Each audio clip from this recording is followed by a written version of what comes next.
أعوذ بالله من الشيطان الرجيم بسم الله الرحمن الرحيم Bismillahirrahmanirrahim. Assalamualaikum warahmatullahi wabarakatuh.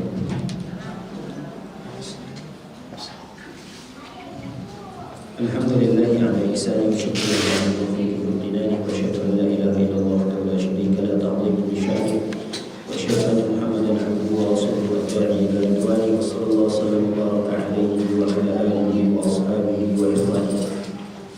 Masyaallah muslimat, jamaah yang semoga kita selalu dalam lindungan dan penjagaan Allah Subhanahu wa taala.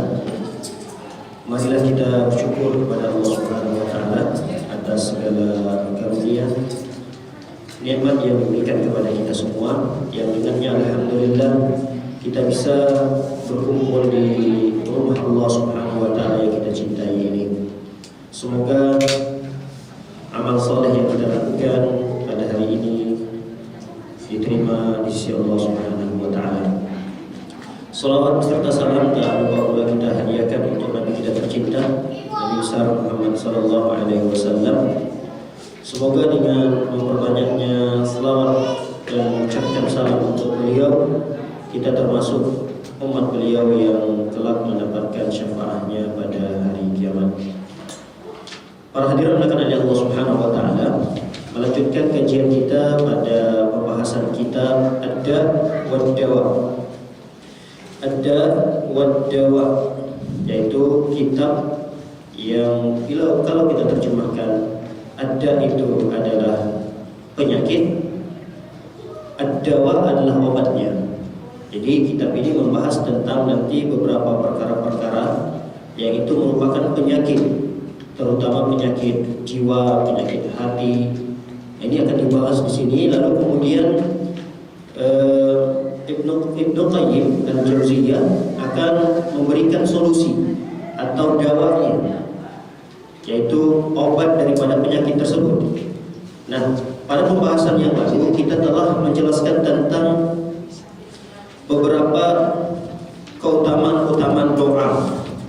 Kita sudah jelaskan tentang keutamaan doa. Nah, pada kesempatan yang singkat ini kita akan menjelaskan poin tentang al-ilhahu fid du'a, yaitu memelas atau terus-menerus berdoa, meminta kepada Allah Subhanahu wa taala. Kalau ingin kita pahami lagi, ilha ini bisa bermakna seperti anak kecil. Bagi yang ibu-ibu masih punya anak kecil, coba lihat anak kecil itu. Kalau dia meminta sesuatu kepada abinya, kepada umminya, itu kalau belum dikasih sama umminya, dia tidak akan berhenti merengek meminta, bahkan dia sampai menangis minta ke umminya. Umi beliin, umi mau itu, umi abi mau itu, abi. Dia akan meminta, terus meminta. Bahkan kalau bisa dia sampai menangis. Dia akan menangis minta kepada abi dan umminya. Begitulah seorang hamba kepada Allah Subhanahu wa taala. Seorang hamba kepada Allah Subhanahu wa taala ketika dia butuh kepada Allah, apa yang dia butuhkan? Belum diberikan oleh Allah, minta lagi, ulangi lagi doanya. Terus begitu diulang, minta lagi. Kalau bisa sampai menangis, minta sambil menangis kepada Allah Subhanahu wa taala. Tampakkan kehinaan diri kita di hadapan Allah Subhanahu wa taala. Baik, para hadirin dimuliakan oleh Allah Subhanahu wa taala. Hal ini tentu sangat memberikan manfaat sekali. Di antara manfaat yang diberikan tatkala kita berdoa dalam kondisi memelas terus-menerus, itu pengkabulannya akan lebih dekat kepada Allah Subhanahu wa taala. Oleh karenanya hadis Nabi sallallahu alaihi wasallam yang diriwayatkan oleh Ibnu Majah, hadis ini sampai kepada sahabat Abu Hurairah radhiyallahu taala anhu, Rasul sallallahu alaihi wasallam bersabda, "Man lam yas'alillah yaghdab alaihi." Siapa yang tidak minta kepada Allah, maka Allah akan marah kepadanya. Lihat bagaimana karunia Allah yang begitu besar. Rasul mengatakan, kalau kalian wahai para hamba tidak minta kepada Allah, Allah malah marah kepada kita. Beda dengan manusia ketika minta kepada manusia.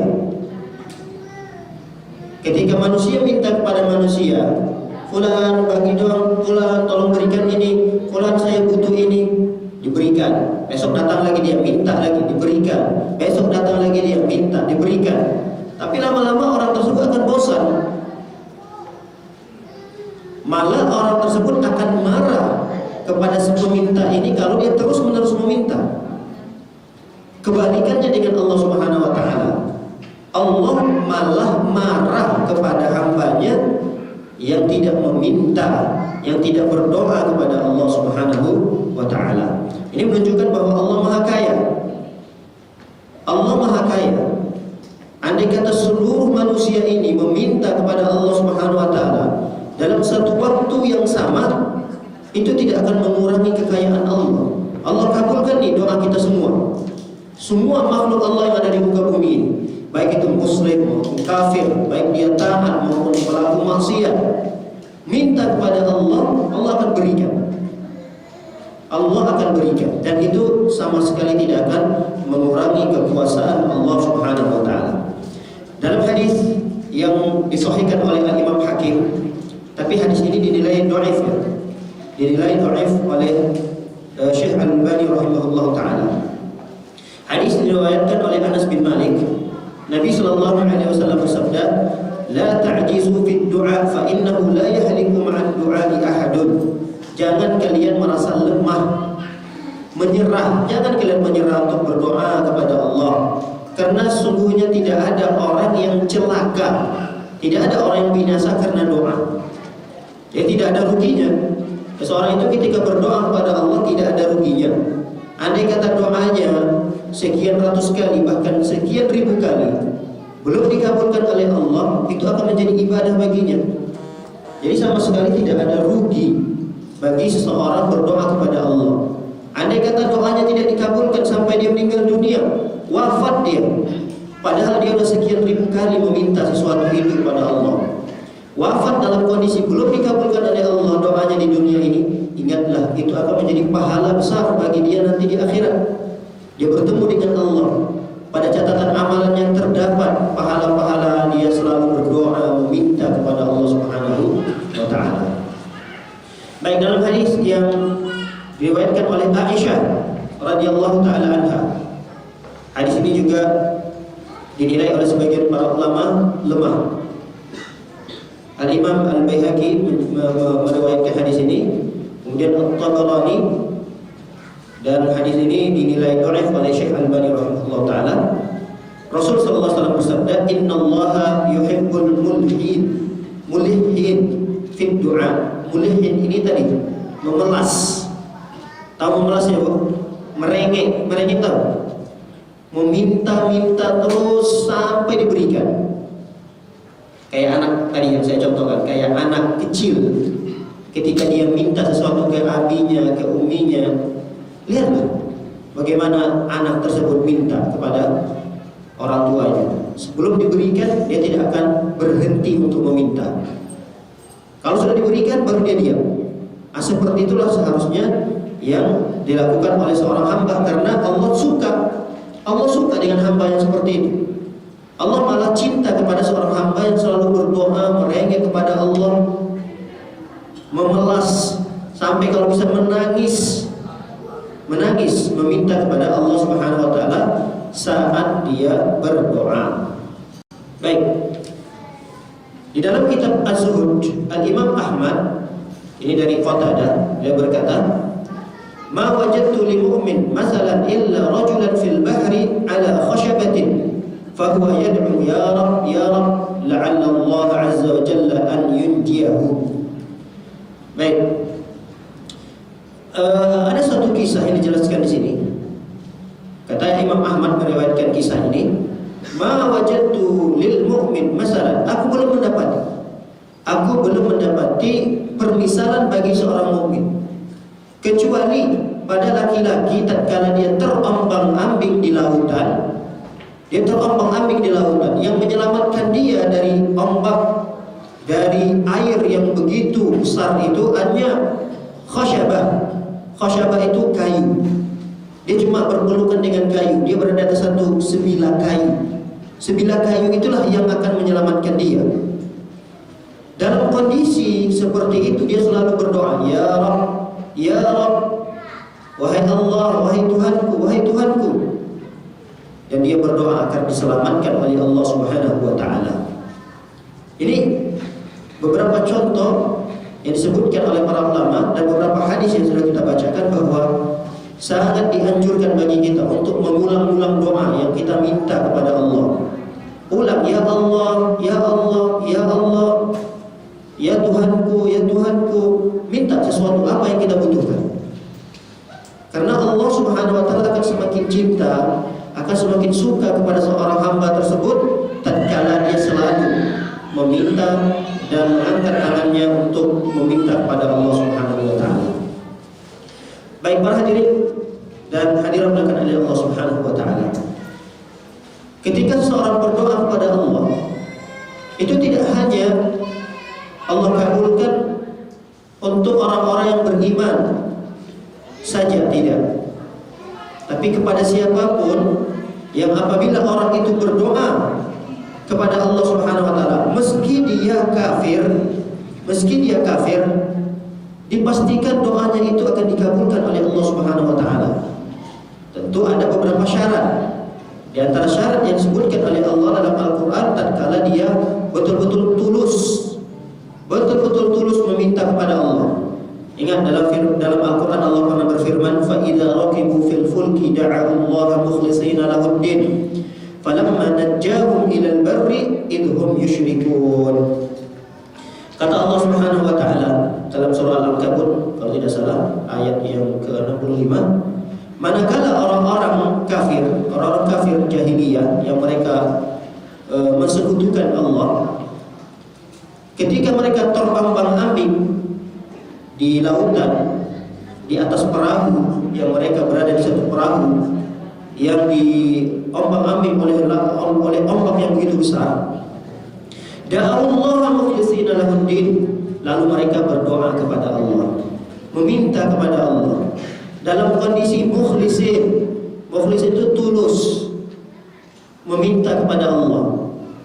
Lalu mereka berharap agar Allah menyelamatkan mereka sampai ke daratan. Tapi yang celakanya adalah ketika mereka sampai dengan selamat di daratan, mereka melakukan kesyirikan kembali.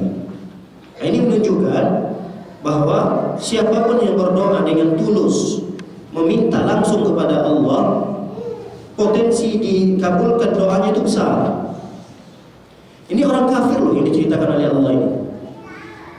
Apalagi kita sebagai seorang muslim, sebagai seorang muslimah, kenapa berat bagi kita untuk mengangkat tangan, meminta kepada Allah? Terkadang kita hanya minta kepada Allah sesuatu yang kita lihat itu perkara besar. Padahal dulu orang-orang saleh kita terdahulu, mereka meminta kepada Allah tidak hanya perkara besar, bahkan perkara kecil sekalipun mereka tetap minta kepada Allah Subhanahu wa taala.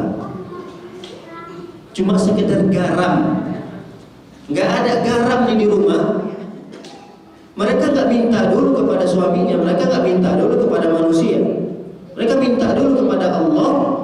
Adapun nanti garam itu datangnya dari mana, itu perantara, itu sarana bagaimana seseorang itu bisa mendapatkan yang dia butuhkan. Tapi pada dasarnya seorang hamba dia tetap harus minta kepada Allah Subhanahu wa taala.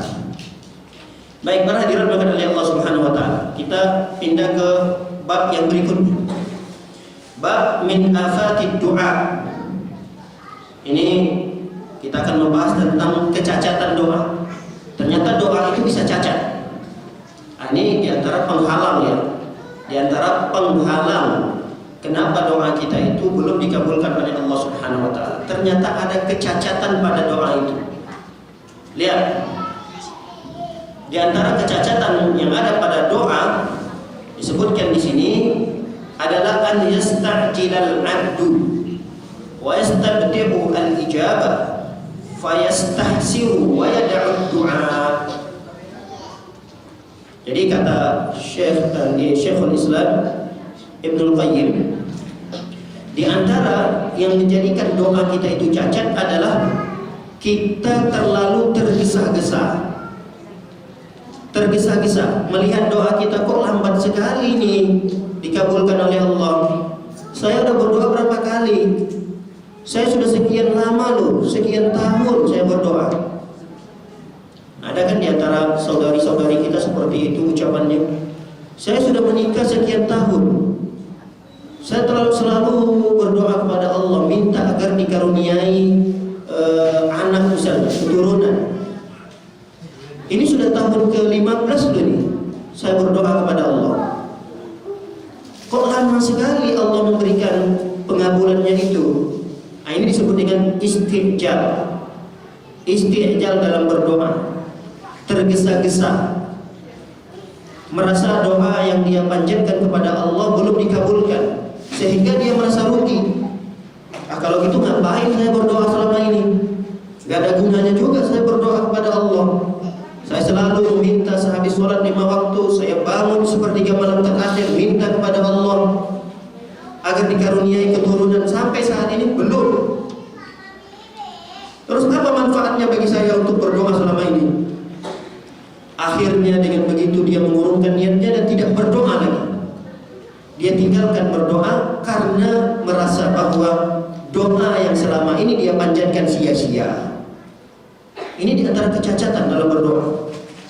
Ini sama kata Ibnu Qayyim, ini sama seperti orang yang telah menebarkan benih.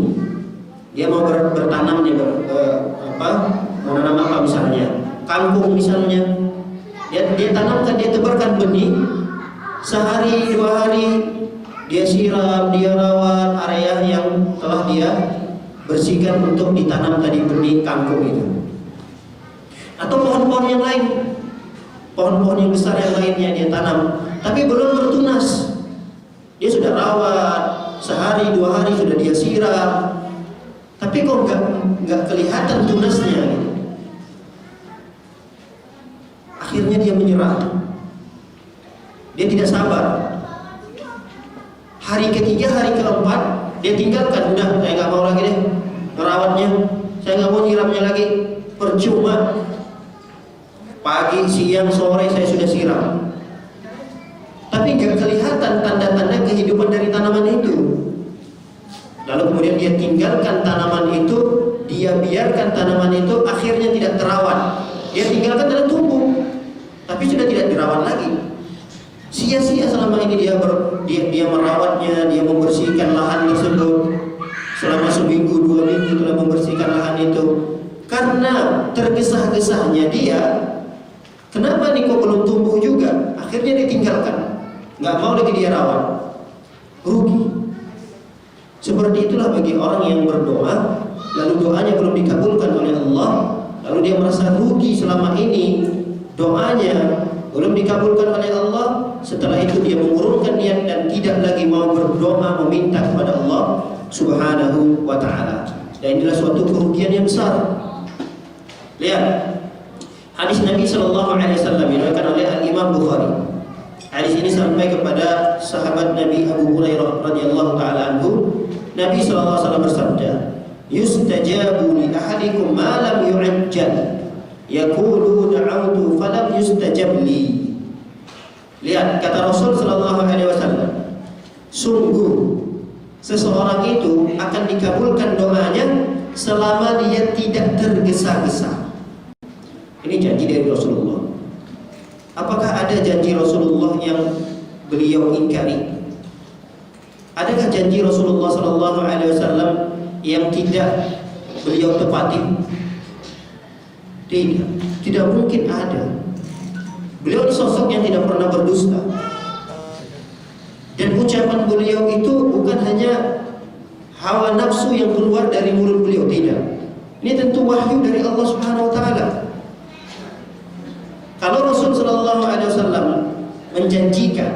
menjanjikan kepada umat ini, kata Rasul sallallahu alaihi wasallam, yustajabu li ahadikum, Allah akan mengabulkan doa kalian, kata Allah.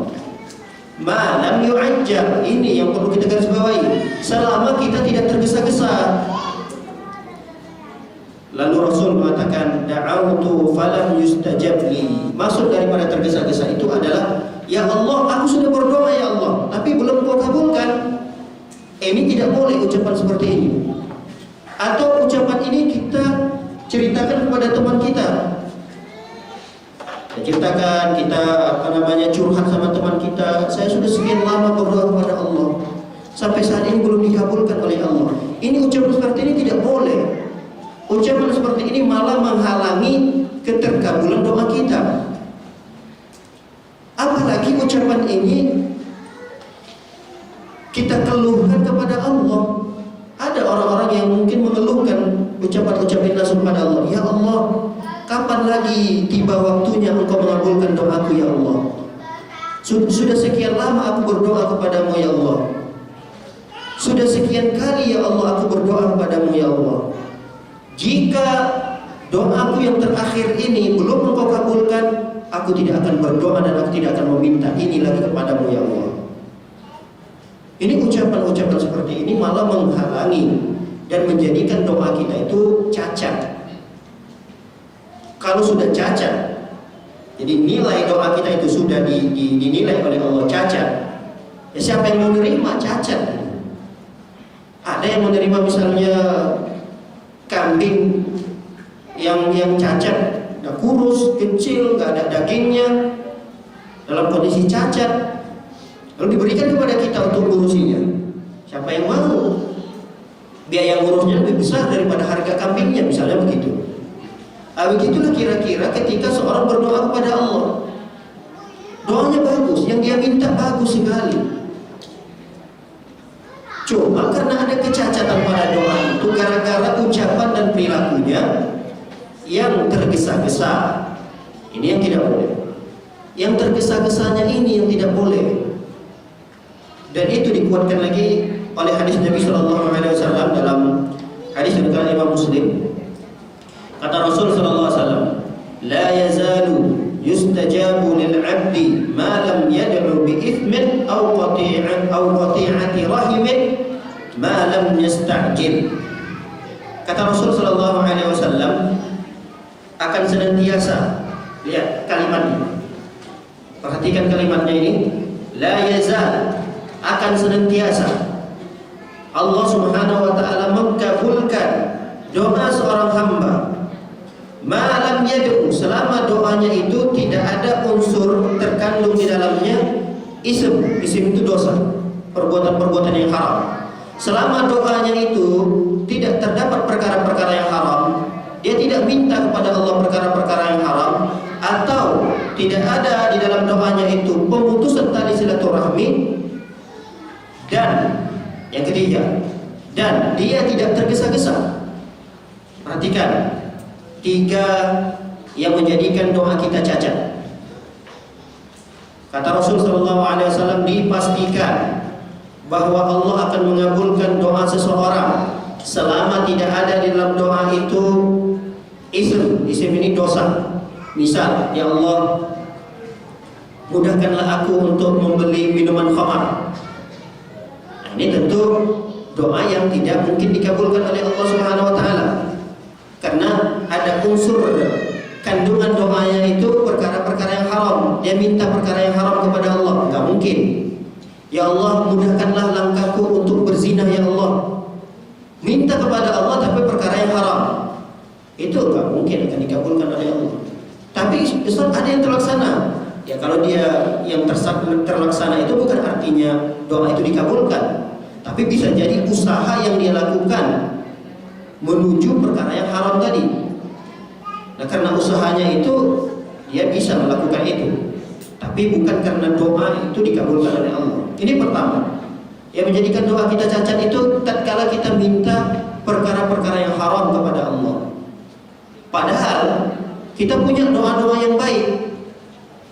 Kita sudah sudah kita adukan doa kita, sudah kita minta kepada Allah. Doa-doa itu baik. Tapi kita selipkan di doa yang baik itu perkara yang haram. Minta kepada Allah perkara-perkara yang haram. Ini menjadikan doa kita cacat. Atau kita minta kepada Allah, berdoa kepada Allah, tapi untuk memutuskan tali silaturahmi. Ya, kita minta kepada Allah agar bagaimana supaya orang tua kita tidak mengunjungi kita.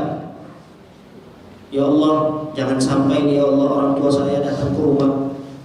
Ya Allah, itu anak saya sudah tahu sekali itu. Setiap kali dia datang ke sini pasti akan meminta sesuatu kepada saya. Kalau bisa ya Allah, janganlah dia datang ke rumahku ini ya Allah. Ini doa yang terkandung di dalamnya pemutusan tali silaturahmi. Ini menjadikan doa cacat. Lalu Rasulullah SAW mengatakan, malam yasta'jil. Dan yang ketiga menjadikan doa itu cacat adalah tatkala kita tergesa-gesa agar doa kita dikabulkan oleh Allah Subhanahu wa taala. Ditanya Rasulullah SAW, ya Rasulullah, man isti'jal? Apa itu tergesa-gesa ya Rasulullah? Lalu Rasulullah menjawab, yaqul qad da'awtu wa qad da'awtu falam ara yustajabu li. Ini yang masuk dengan tergesa-gesa. Ucapan seseorang yang mengatakan, ya Allah, aku sudah berdoa. Aku sudah berdoa ya Allah, tapi kok aku belum melihat doa itu dikabulkan. Ini ucapan seperti ini termasuk tergesa-gesa. Dia berkeluh kesah kepada orang lain, dia curhat kepada orang lain, saya sudah berdoa, tapi saya belum melihat ada doa yang saya minta kepada Allah itu dikabulkan. Nah, ucapan yang seperti inilah yang disebut dengan istijal. Istijal itu tergesa-gesa. Baik, kita lihat hadis yang lain dalam Musnad Imam Ahmad. Hadis Anas bin Malik radhiyallahu taala anhu, beliau berkata, Rasul sallallahu alaihi wasallam bersabda, la yazalul 'abdu bi khairin ma lam yasta'jil. Seorang hamba itu akan senantiasa di atas kebaikan. Kalau kita ingin mendapatkan predikat kebaikan di sisi Allah, maka jangan sekali-kali kita memiliki sifat tergesa-gesa dalam berdoa. Karena kalau kita memiliki sifat tergesa-gesa dalam berdoa, predikat hamba kebaikan itu terbaik, hamba terbaik yang Allah berikan kepada kita, Allah cabut lagi. Ibu fulana ini ibu fulana ini terbaik. Ini orang baik di sisi Allah. Ibu fulana ini orang baik. Ibu fulana ini orang baik. Kebaikannya sangat banyak sekali. Berarti dia sudah mendapatkan predikat misalnya di sisi Allah menjadi orang yang baik. Tapi ingat, kebaikan atau predikat kebaikan yang terbaik dimiliki oleh ibu-ibu itu tersebut bisa diangkat oleh Allah, bisa hilang. Akibat apa? Akibat sifat istijal yang dia miliki. Istijal tadi adalah karena tergesa-gesanya itu. Padahal dia orang baik sekali. Sholat 5 waktu, Masya Allah tidak pernah tinggal. Ditambah lagi dengan sholat-sholat sunnah, sholat qiyamul lail tidak pernah tinggal, ditutup dengan witir. Puasa sunnahnya tidak pernah tinggal. Ini orang baik. Tapi bisa jadi kebaikannya itu bisa hilang di sisi Allah Subhanahu wa taala tatkala dia memiliki sifat istijal dalam berdoa. Jadi jangan sampai cap yang sudah Allah berikan mungkin ada pada diri kita berupa orang baik misalnya gitu. Kita menjadi orang yang baik di sisi Allah. Jangan sampai cap itu, stempel itu kembali diangkat oleh Allah Subhanahu wa taala, dihapuskan oleh Allah Subhanahu wa taala, wal iyadu billah. Hanya gara-gara sifat yang tidak baik kita, sikap yang tidak sopan. Ini sifat yang tidak sopan kepada Allah Subhanahu wa taala. Apa itu istijal? Apa itu istijal? Tadi sudah kita sebutkan. Rasul mengatakan seperti ucapan, aku telah berdoa ya Allah, aku telah berdoa kepadamu, tapi kok aku belum melihat doa itu dikabulkan. Ini adalah ucapan yang berbahaya. Jangan sekali-kali diucapkan ini baik kepada Allah, Begitu juga ucapan ini tidak boleh kita ucapkan kepada teman-teman kita. Walaupun kita hanya sekedar sharing, kita mau cerita, atau mungkin kita mau curhat, mau berbagi cerita kepada teman-teman kita yang lain, jangan sekali-kali kita menceritakan doa kita yang sampai saat ini belum dikabulkan oleh Allah. Jangan. Karena itu adalah bentuk perbuatan yang menjadikan doa kita selama ini menjadi cacat. Kalau sudah cacat, ya sudah berat bagi Allah untuk menerima itu. Kalau sudah tidak diterima oleh Allah, selama-lamanya tidak akan dikabulkan oleh Allah. Baik, para hadirin oleh Allah Subhanahu wa taala, kita berpindah pada bab yang berikutnya.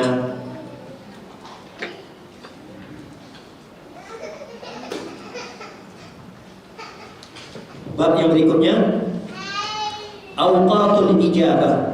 Waktu-waktu di mana doa seseorang itu diijabah oleh Allah Subhanahu wa taala. Baik, kita akan sebutkan di sini adab-adab dalam berdoa dulu. Jadi nanti ada beberapa adab di sini dalam berdoa. Lalu kemudian di antara adab dalam berdoa itu ada waktu-waktu yang diijabah oleh Allah Subhanahu wa taala.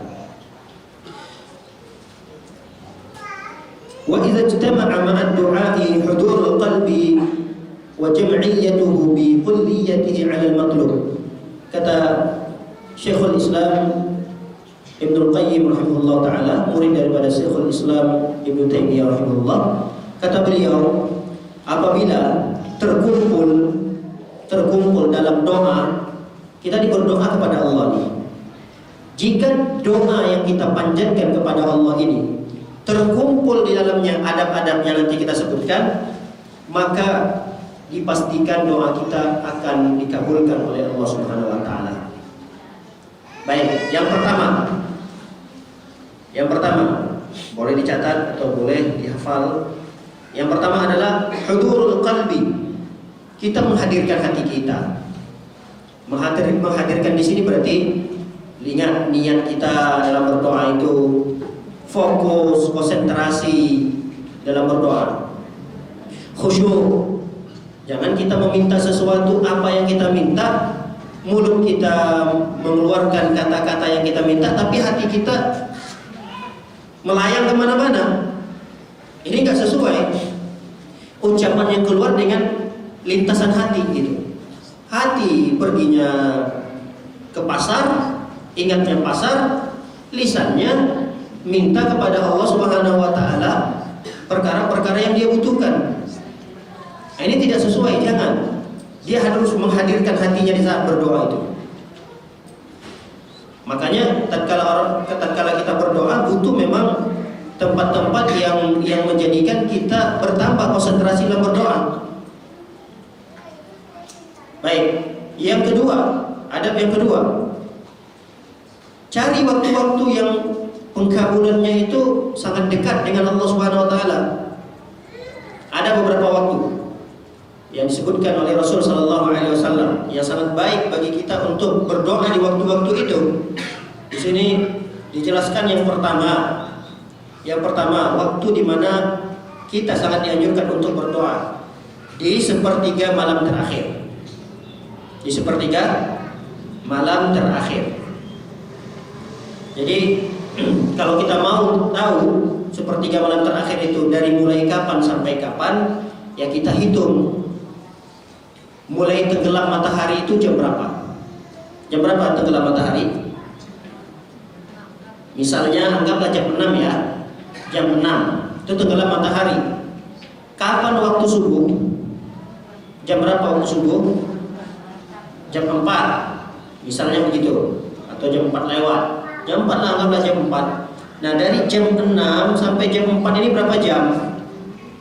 Hah? Jam 7, jam 8, jam 9, 10, 11, 12, 1, 2, 3, 4. Berapa jam? 10 jam. 10 jam itu ibu bagi menjadi 3. Paham? 10 bagi 3 berapa? 3,3 ya.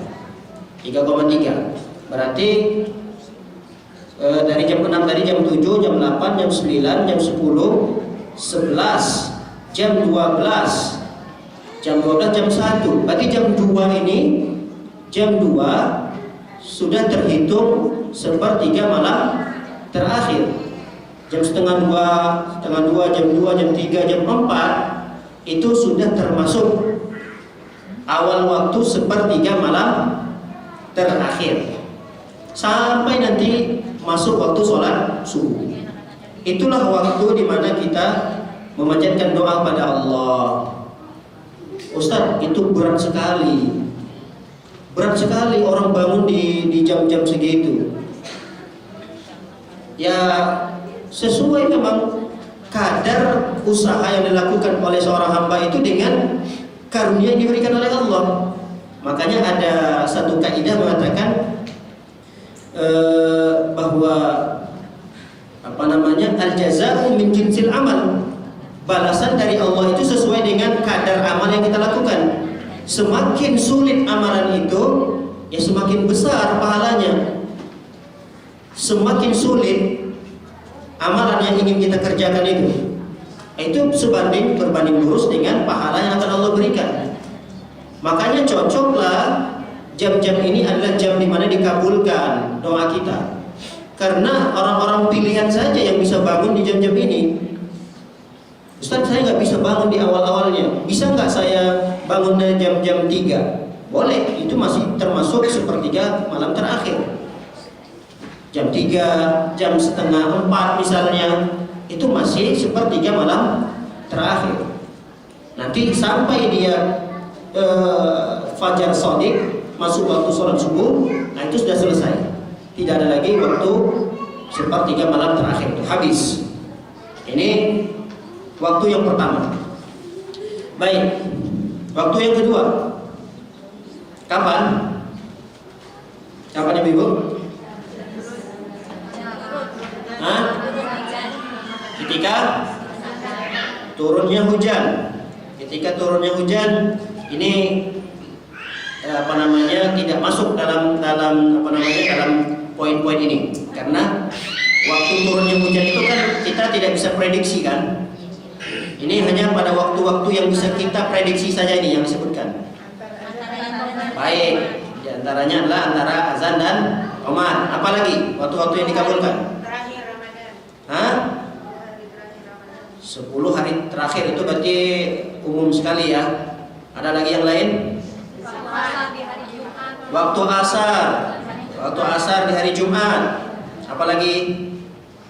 Masih banyak ini. Hah? Setelah melakukan sholat,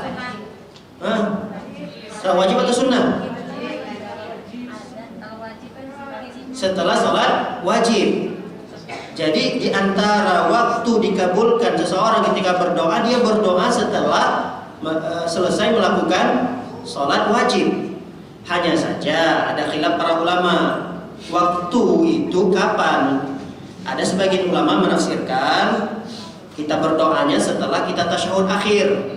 Jadi sebelum salam. Sebelum salam. Makanya kita dianjurkan untuk membaca doa misalnya berlindung kepada Allah dari 4 hal. Ya kan? Berlindung dari misalnya fitnah Dajjal, kemudian fitnah kehidupan dan kematian. Kemudian ada 4 hal yang kita berlindung kepada Allah Subhanahu wa taala. Lalu kemudian kita mau berdoa lagi. Lanjutkan doanya misalnya Allahumma a'inni ala dzikrika wa syukrika. Kita doa lagi yang lain. Ustaz, saya minta sesuatu kepada Allah yang saya tidak tahu bahasa Arabnya. Boleh nggak saya berbahasa Indonesia? Silahkan, tidak ada masalah. Boleh.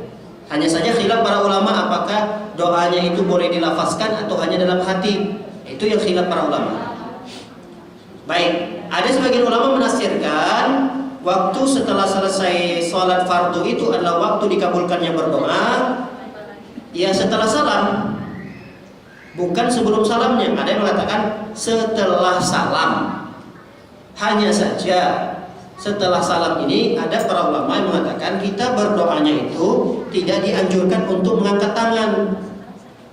Karena Rasul Shallallahu Alaihi Wasallam sehabis sholat fardu beliau tidak pernah berdoa dengan mengangkat tangan. Tapi kalau sekali-kali boleh. Yang tidak boleh itu rutin. Setiap kali kita habis sholat 5 waktu, kita angkat tangan berdoa kepada Allah. Nanti sholat asar lagi, kita misalnya minta lagi, angkat tangan lagi. kemudian nanti maghrib habis sholat fardu kita angkat tangan lagi. Jadi memang dianjurkan karena ini adalah waktu di mana pengabulan doa itu sangat kuat, yaitu setelah selesai sholat fardu. Cuma kaifiyah doanya itu diatur oleh para ulama. Ada yang mengatakan sebelum salam, ada yang mengatakan setelah salam. Silahkan ibu-ibu sekalian memilih, mau sebelum salam silahkan, mau sesudah salam silahkan. Tapi jangan sering-sering kita mengangkat tangan, karena tidak ada contohnya. Tapi di antara adab berdoa itu mengangkat tangan, iya. Betul, di antara berdoa itu mengangkat tangan adabnya.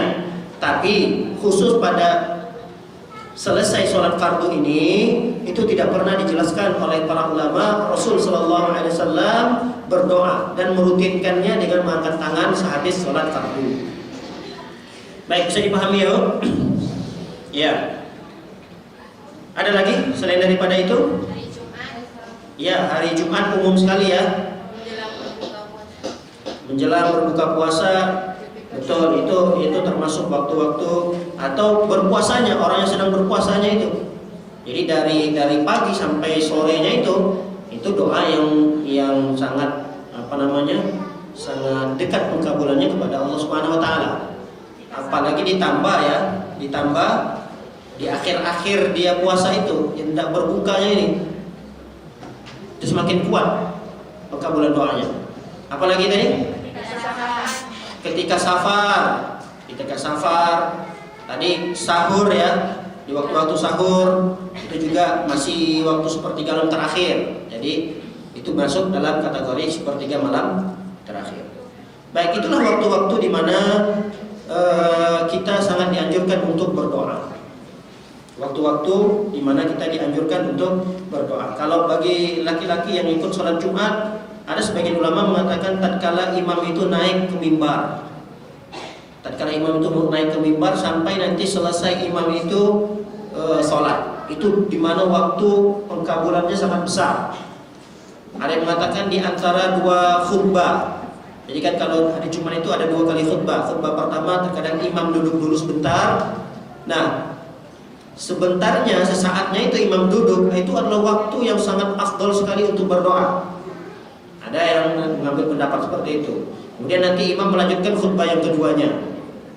Ini adalah waktu yang dikabulkan oleh Allah Subhanahu wa taala doa para hambanya. Baik, sudah berapa tadi adab yang kita jelaskan di sini? Dua ya. Pertama tadi menghadirkan hati. Yang kedua, pilih waktu-waktu saat berdoa itu waktu ijabah gitu. Jadi kita memilih tatkala kita berdoa, pilih waktu-waktu yang tadi kita sudah sebutkan, pengijabahannya dekat dengan Allah Subhanahu wa taala. Sekarang yang ketiga, adab yang ketiga di saat kita berdoa, inkisaron itu kita merasa tunduk ya. Tunduk di antara Allah Subhanahu wa taala, di hadapan Allah Subhanahu wa taala. Kita betul-betul menghinakan diri, menundukkan diri kita. Jadi menganggap diri kita ini hina. Gimana sih kalau orang butuh kepada orang lain? Pernahkah ada orang yang dia butuh kepada kita, dia butuh pertolongan kita? Pernah nggak dia meminta bantuan kita itu dalam kondisi petantang petenteng? Nggak mungkin, itu preman namanya. Kalau ada orang yang minta sesuatu kepada kita, gayanya itu ya petantang petenteng, ini ya bisa jadi diberikan karena takut, atau bisa jadi dia tidak akan diberikan. Sama sekali dia tidak akan diberikan. Tapi kalau orang yang butuh, ini ada kasus orang yang butuh, minta pertolongan kepada kita, dia akan tadi memelas sampai dia menangis, sampai dia sedih, dia merendahkan dirinya di hadapan kita. Kenapa? Karena dia pengen sekali apa yang dia butuhkan itu, pertolongan dari kita berikan gitu. Gitulah kira-kira ketika kita sebagai hamba Allah Subhanahu wa taala minta kepada Allah. Jadi kita tundukkan diri kita ini, kita hinakan diri kita ini di hadapan Allah Subhanahu wa taala. Jangan sok jagoan gitu. Ya Allah, saya minta padamu ini. Kalau kamu mau kasih, nggak apa-apa. Kalau nggak dikasih juga nggak ada masalah. Boleh doa seperti itu. Ini tadi gaya preman gitu. Ya Allah, kalau kamu mau kasih aku, ya Allah silakan. Nggak butuh-butuh banget sih, tapi saya mau, kalau ada sih bagus gitu. Tapi kalau nggak kamu berikan, ya Allah nggak ada masalah gitu. Ini doa model apa seperti ini? Nggak boleh seperti itu. Kita harus berdoa meminta kepada Allah itu ada kerendahan hati, kerendahan diri kita, bukan hati kita ya, kerendahan diri kita. Artinya kita betul-betul menghinakan diri kita di hadapan Allah. Baik, itu adab yang perlu kita jaga nih saat berdoa. Kemudian yang berikutnya, istiqbal ad-da'i ila al-qiblah, yaitu menghadap kiblat. Doa sangat dianjurkan kita berdoa menghadap ke arah kiblat. Kemudian yang berikutnya, berdoa itu dalam kondisi suci. Berdoa dalam kondisi suci. Kalau bisa menutup aurat.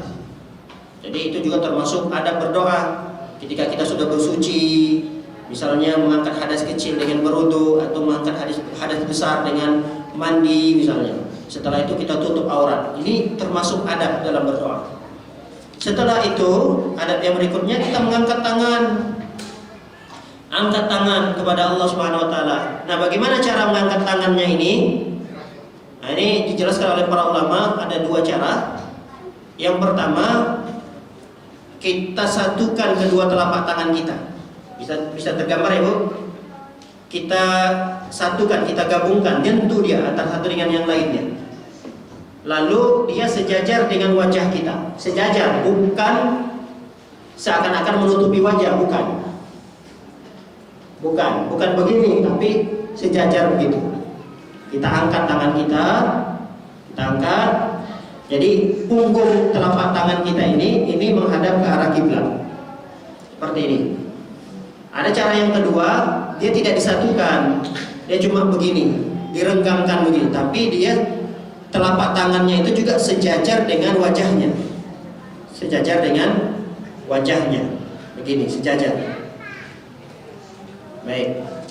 Itu cara mengangkat tangan yang dijelaskan oleh para ulama berdasarkan hadis-hadis Nabi Shallallahu Alaihi Wasallam. Jadi jangan ngangkat tangannya kayak orang malas ya. Tahu, ngangkat tangan ketika berdoa kayak orang malas. Jadi ngangkat tangannya itu kayak berat banget tangannya gitu. Kadang sampai saking berat tangannya itu bertumpu dengan pahanya. Tergambar enggak? Ada orang berdoa tapi tangannya itu ditaruh di atas pahanya gitu. Pernah lihat? Ya mungkin bisa dikabulkan oleh Allah Subhanahu wa taala. Dikabulkan, tetap dikabulkan. Tapi kita hendaknya berdoa kepada Allah Subhanahu wa taala sesuai yang diajarkan oleh Rasulullah. Angkat tangannya, jangan malas-malas gitu. Kita ini minta kepada Allah. Kita minta pada Allah. Kalau gaya kita malas, ya kalau orang juga nggak enak lihatnya gitu.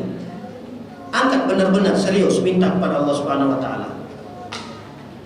Ustaz, saya ternyata doanya panjang banget. Tadinya ngangkat tangan gitu. Lama-kelamaan tangannya jatuh. Turun saking banyaknya 1 jam dia minta berdoa. Ya kalau begitu kondisinya tidak ada masalah. Kalau turun lagi, naikkan lagi. Berat lagi tangannya, turun lagi, naikkan lagi, tidak ada masalah. Karena memang doanya panjang. Doanya sejam. Ya iyalah, pantas seperti itu. Ada di antara ibu-ibu sini yang doa sampai 1 jam? Ada mungkin ya. Tapi ya jarang kita melihat ada orang yang meminta 1 jam lamanya. Berarti kalau dia minta 1 jam lamanya itu banyak sekali permintaannya kepada Allah Subhanahu wa taala. Baik, para hadirin maka dari Allah Subhanahu wa taala. Yang berikutnya, adab yang berikutnya, di saat berdoa perhatikan adab ini. Mulai dengan kita memuji kepada Allah. Jadi jangan langsung minta pada Allah. Ya Allah, langsung gitu. Kita angkat tangan nih. Ya Allah, berikanlah kesehatan kepadaku ya Allah. Nah, ini kurang adab. Kalau mau beradab itu di saat berdoa, puji dulu Allah. Puji dulu. Ya Allah, segala puji bagimu ya Allah. Engkaulah Tuhan yang menguasai alam ini ya Allah. Kalau bahasa Indonesianya. Kalau misalnya kita hafal bahasa Arabnya bagus, kita puji Allah. Alhamdulillahirabbil alamin misalnya. Itu alhamdulillah itu sudah pujian, sudah cukup. Kalau kita mau puji Allah dengan ucapan begitu. Cukup. Nah, ingat ada adab yang berikutnya lagi, yaitu kita berselawat kepada Nabi. Jadi adab dalam berdoa itu tidak cukup hanya memuji Allah, tapi juga kita ucapkan selawat, berselawat kepada Nabi, ucapkan salam untuk Nabi saat kita berdoa. Jadi kita sudah mungkin hafal dari sejak kecil muqaddimah doa itu, alhamdulillahirabbil alamin wassalatu wassalam ala rasulillah misalnya, ala asyrafil anbiya wal mursalin, ala nabiyyina Muhammadin. Banyak selawat itu terserah seperti apa bentuknya, yang penting ada kalimat salatnya dan salamnya. Ada kalimat salat dan salamnya. Alhamdulillahirabbil alamin wassalatu wassalamu ala siapa? Ala nabi, ala rasul, ala asyrafil anbiya wal mursalin. Tidak ada masalah, silahkan. Yang penting ada pujian dan ada salawat untuk Nabi. Kemudian adab yang berikutnya adalah bertawassul dengan nama-nama dan sifat-sifat Allah. Nah, ini kadang kita yang jarang ya berdoa menggunakan nama-nama dan sifat-sifat Allah Subhanahu wa taala. Padahal ini sangat penting. Nanti saking pentingnya ini, pada poin yang kita sebutkan ini banyak banget hadis-hadis, dalil-dalil dari Al-Qur'an, dari hadis Nabi SAW yang kita dianjurkan berdoa itu jangan lupa bertawassul dengan nama-nama dan sifat-sifat Allah. Seperti Ya Hayyu Ya Qayyum misalnya, Ar-Rahman Ar-Rahim misalnya, Ya Dzal Jalali wal Ikram. Biasanya doa kita tutupkan dengan nama-nama Allah seperti itu. Misalnya, Allahumma ansur ikhwanana muslimina fi kulli makan, Ya Aziz, Ya Jabbar, Ya Qahhar, Ya Dzal Jalali wal Ikram. Nah, itu tawassul namanya. Paham Ibu? Paham ya? Itu bertawassul dengan menggunakan nama-nama Allah. Nanti akan kita jelaskan tersendiri hadis-hadis yang banyak sekali menceritakan bagaimana para sahabat Nabi SAW dan Nabi sendiri mengajarkan agar tatkala kita berdoa itu jangan lupa bertawassul dengan nama-nama Allah. Baik, yang terakhir barangkali di antara adab yang perlu kita perhatikan saat berdoa adalah iringi doa kita dengan sedekah. Iringi doa kita dengan sedekah, atau sedekah dulu baru berdoa. Jadi kita mau minta apa sama Allah? Kalau bisa kita sedekah dulu, kita kasih orang miskin, kita lewat orang miskin, kita kasih mereka. Nah, setelah itu kita berdoa. Nah, ini bisa juga masuk dalam kategori bertawassul dengan amal soleh. Dan amal soleh yang bagus kita bertawassul dengannya adalah sedekah yang kita keluarkan. Baik, para hadirin yang oleh Allah Subhanahu wa taala, kita akan fokuskan pada poin yang tadi, bertawassul dengan menggunakan nama-nama dan sifat-sifat Allah. Saya perhatikan hadis diriwayatkan oleh Ibnu Hibban, hadis Abdullah bin Buraidah dari abi beliau Abdullah bin Buraidah ini, anna Rasul sallallahu alaihi wasallam sami'a rajulan. Ada seseorang yang didengar oleh Nabi sallallahu alaihi wasallam. Dia berdoa. Seseorang ini sedang berdoa, didengar oleh Nabi sallallahu alaihi wasallam. Lihat pujian dia kepada Allah. Lihat bagaimana dia bertawassul dengan nama-nama dan sifat-sifat Allah. Dia gunakan Allahumma inni as'aluka bi anni ashhadu annaka anta la ilaha illa anta. Ini tawassul nih. La ilaha illa anta. Belum minta kepada Allah, baru menyebut-nyebut nama Allah, sifat-sifat Allah. Kemudian dia sebutkan lagi Al-Ahadus Samad, alladzi lam yalid wa lam yulad wa lam yakul lahu kufuwan ahad. Ini sifat Allah kan ya? Dalam surah Al-Ikhlas, Allahu al-ahad, ahad itu esa, as-samad, Allah itu tempat bergantung. Kemudian lam yalid wa lam yulad wa lam yakul lahu kufuwan ahad. Ini sifat-sifat Allah. Lalu kemudian faqala, Rasul pun berkata, apa kata Rasulullah ketika mendengar doa laki-laki ini tadi? Dia menyebutkan nama-nama dan sifat-sifat Allah. Langsung Rasul berkomentar ketika mendengarkan doa itu, laqad sa'alallaha bismilladzi idza su'ila bihi a'ta wa idza du'iya bihi ajab. Kata Rasul sallallahu alaihi wasallam, sungguh laki-laki itu berdoa kepada Allah dengan menggunakan nama-namanya. Nama-namanya Allah di sini. Apabila dia meminta kepada Allah, Allah akan berikan. Dan apabila dia berdoa kepada Allah, Allah akan kabulkan.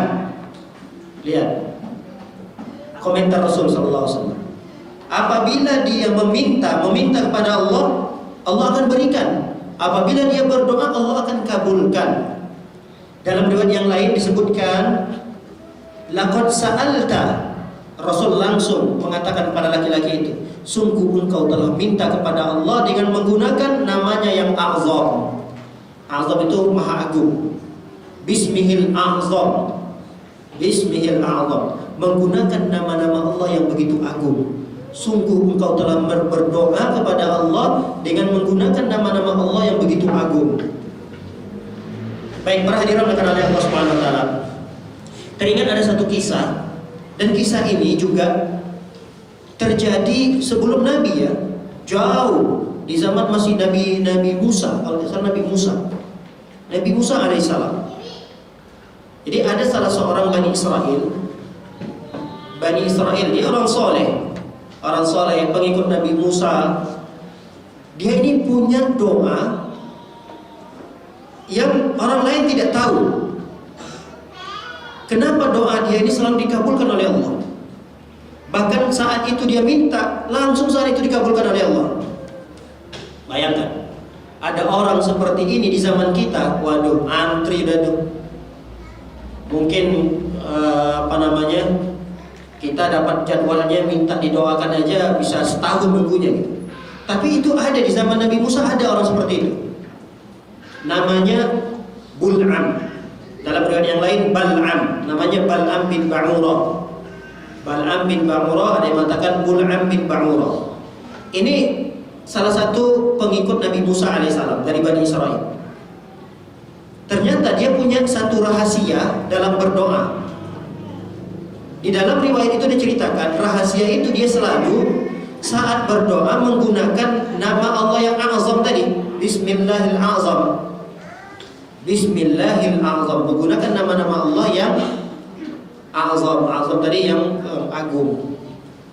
Baik, kita lanjutkan kisah yang Bul'am tadi atau Bal'am ini. Jadi suatu ketika ada musuh Nabi Musa alaihissalam. Musuh itu berarti kan yang ingin menghancurkan Nabi Musa, yang tidak suka dengan dakwah Nabi Musa. Nah, musuh Nabi Musa ini mengetahui ada seorang laki-laki yang punya doa luar biasa pengkabulannya. Lalu musuh Nabi Musa ini berusaha untuk mencari laki-laki itu agar berpihak kepada mereka. Ayolah ikut dengan kami aja. Kita nggak usah berpihak dengan Musa. Musa itu kan ajarannya memperpecah umat. Musa itu kan kurang ajar. Kita selama ini sudah diajarkan oleh nenek moyang kita menyembah Tuhan kita, dia datang untuk menghancurkan Tuhan kita. Udahlah, nggak usah berpihak dengan Musa, yuk berpihak dengan kami. Karena Bul'am ini atau Bal'am ini orang yang soleh, pengikut Nabi Musa, dia nggak mau. Saya tahu Nabi Musa itu berada di atas kebenaran. Saya tetap akan bersama Nabi Musa alaihissalam. Udah, nggak habis pikir nih musuhnya Nabi Musa, gimana caranya nih agar kita bisa merekrut ini Bul'am ini agar berpihak dengan kita dan menyerang Musa. Akhirnya disogoklah Bul'am ini dengan perkara-perkara dunia, perhiasan-perhiasan dunia, termasuk perempuan yang tercantik di zaman itu pun ditawarkan kepada Bal'am ini. Ya namanya manusia biasa, Akhirnya Balaam ini juga tergoda. Bayangkan, yang disodorkan itu adalah harta dunia yang begitu banyak. Kalau itu diterima oleh Balaam, dia termasuk orang yang terkaya di zaman itu. Orang-orang musuh-musuh Nabi Musa ini, mereka istilahnya dalam bersodako itu jor-joran lah. Udah, pokoknya gimana caranya Balaam ini bisa ikut dengan kita. Ayo kita kumpulkan harta kita semua, masing-masing kita berikan kepada Balaam ini. Kemudian siapa perempuan yang tercantik di kampung ini, di daerah ini, kita berikan kepada Balaam. Karena melihat godaan dunia yang begitu besar, akhirnya Balaam ini menerima tawaran itu, diterima oleh Balaam. Nah, setelah Balaam ini ikut dengan musuh tadi, bergabung, musuh ini minta kepada Balaam, wahai Balaam, kamu kan punya doa. Kalau bahasa kita mungkin doa sapu jagat lah, doa yang luar biasa yang kamu punya. Nah, sekarang Balaam, kamu doakan kehancuran untuk Musa dan kaumnya. Si Balaam mau nggak mau, karena memang dia sudah dibayar.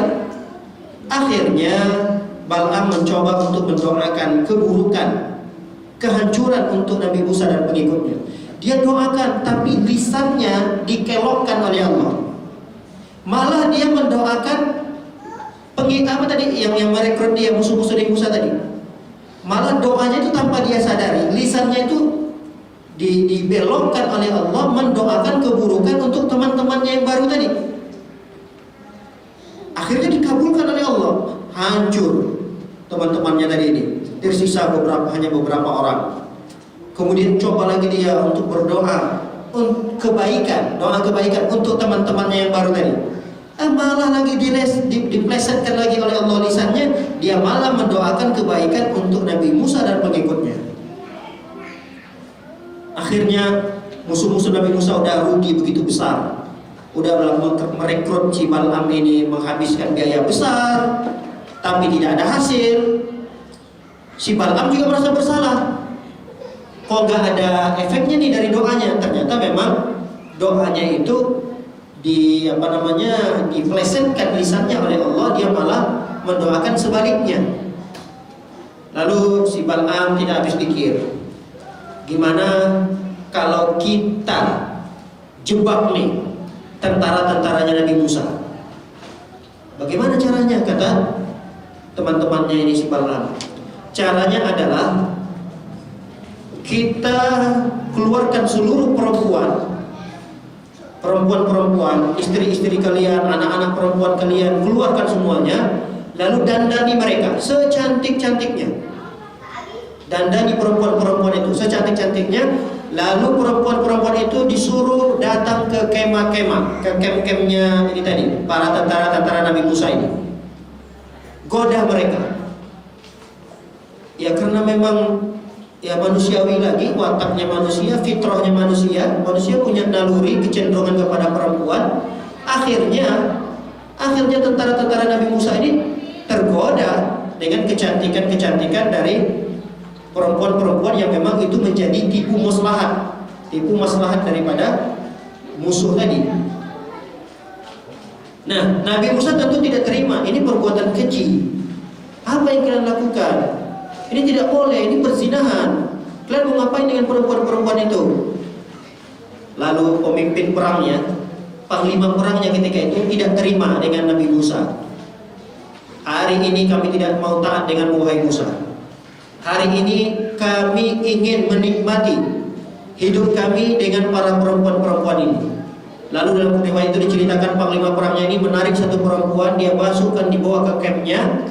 Lalu kemudian dia, apa yang terjadi di camp tersebut, karena tidak terima, Nabi Musa alaihissalam punya paman. Pamannya ini masuk ke camp tersebut, diambil sebuah tombak,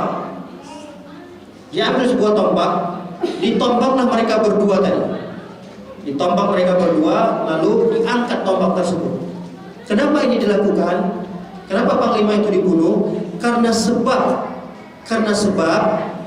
apa yang mereka lakukan tadi ini, yaitu tertarik dengan perempuan-perempuan tersebut, tergoda dengan perempuan-perempuan tersebut, bahkan mereka melakukan hal-hal yang keji dengan perempuan-perempuan tersebut. diturunkan oleh Allah sebuah musibah yang bernama ta'un, penyakit menular. Jadi penyakit menular itu akibat daripada perbuatan mereka ini. Kalau mungkin bahasa kita sekarang ini, bahasa sederhananya adalah HIV lah mungkin ya. Itu kan juga menular. Nah, karena perbuatan mereka ini menjadi datang murkanya Allah berupa penyakit ta'un yang menular, lalu pamannya Musa alaihissalam tidak terima dengan perilakunya si panglima perangnya tadi, akhirnya ditombak sama panglima perangnya ini, ditusuk dengan tombak si laki-laki dan perempuannya, dua-duanya mati ditombak. Dengan begitu akhirnya Allah angkat lagi penyakit tersebut, penyakit ta'un yang menyebar tadi, yang menular itu diangkat oleh Allah Subhanahu wa taala. Nah, inti daripada kisah yang kita sebutkan ini, bahwa pertama, fitnah yang pertama sekali terjadi pada Bani Israel itu adalah pada perempuan. Itu benar hadis Nabi SAW. Maka fitnah yang sangat berbahaya bagi para laki-laki adalah perempuan. Dan itu fitnah yang pertama terjadi pada laki-laki Bani Israel. Bagaimana mereka yang begitu taat kepada Nabi Musa alaihissalam, umat Nabi Musa, orang-orang soleh mereka. Tapi mereka bisa juga terfitnah dengan kecantikan-kecantikan perempuan, dan mereka melakukan perbuatan-perbuatan keji di tengah-tengah Nabi Musa alaihissalam yang ada pada mereka. Para hadirin yang oleh Allah Subhanahu wa taala. Begitu juga dari kisah ini kita melihat bagaimana si Bal'am yang tadinya berpihak kepada Nabi Musa, lalu kemudian dia membangkang keluar, membelot dari kelompok Nabi Musa, dia malah mendukung musuh-musuhnya, tapi Allah tetap mengkabulkan doanya. Tapi Allah tetap mengijabah doanya. Kenapa? Jawabannya adalah karena Bal'am ini punya satu amalan yang tatkala dia berdoa selalu dia menggunakan itu, yaitu bertawassul dengan nama-nama dan sifat-sifat Allah. Makanya para hadirin yang Allah Subhanahu wa taala, kita berdoa kepada Allah jangan lupa untuk bertawassul. Bertawassul dengan nama dan sifat-sifat Allah Subhanahu wa taala. Lihat dalam hadis yang lain, Anas bin Malik radhiyallahu taala anhu meriwayatkan sebuah hadis, pernah kami ketika itu duduk-duduk bersama Rasul sallallahu alaihi wasallam. Lalu setelah kami nongkrong duduk bersama Rasulullah di majelis Rasulullah, kami melihat ada seorang laki-laki yang sholat. Setelah sholat dia berdoa, laki-laki ini berdoa, Allahumma inni as'aluka bi anna lakal hamdu la ilaha illa anta al-mannan badi'us samawati wal ard ya dzal jalali wal ikram ya hayyu ya qayyum. Lihat, ada kalimat ya hayyu ya qayyum di situ, ada kalimat ya dzal jalali wal ikram, ada kalimat pujian anna lakal hamdu bi anna lakal hamdu, ada kalimat tauhid di situ la ilaha illa anta, ya kan? Ini kan nama-nama dan sifat-sifat Allah Subhanahu wa taala. Mendengar laki-laki yang berdoa menggunakan tadi nama-nama dan sifat-sifat ini, Rasul pun berkomentar. Apa kata Rasulullah? Laqad da'allah bi ismihil azim. Sungguh laki-laki itu berdoa dengan menggunakan nama-nama Allah yang teragung. Bismihil azam. Nama-nama Allah yang teragung. Alladzi idza du'iya bihi ajab. Apabila seseorang berdoa dengan menggunakan nama-nama Allah tadi, Allah akan mengkabulkannya. Pasti Allah akan kabulkan doa tersebut. Wa idza su'ila bihi a'ta, dan apabila meminta dengan nama-nama tersebut Allah akan berikan. Baik, kita lihat hadis yang lain. Hadis Asma bintu Yazid. Asma bintu Yazid, anna Nabi sallallahu alaihi wasallam, Nabi pernah bersabda, qala ismullahul a'zam, ismullahil a'zam. Nama-nama Allah yang agung tadi itu ada di dalam dua ayat. Ada di dalam dua ayat, yaitu surah Al-Baqarah, wa ilahukum ilahun wahid la ilaha illahu huwar rahman huwar rahmanur rahim, la ilaha illa huwar rahmanur rahim. Ini ingat. Jadi ismul azam nama Allah yang teragung itu adalah di dalam surah Al-Baqarah ayat 163 yang berbunyi La ilaha illa huwar rahman ar-rahim. Atau juga ada dalam surah Ali Imran ayat 2 yaitu Allahu la ilaha illa huwal hayyul qayyum. Jadi la ilaha illa huwal hayyul qayyum. Dan kita berdoa kepada Allah, ya Allah, aku meminta kepadamu dengan namamu ya Allah, la ilaha illa huwal hayyul qayyum, atau la ilaha illa huwar rahmanur rahim.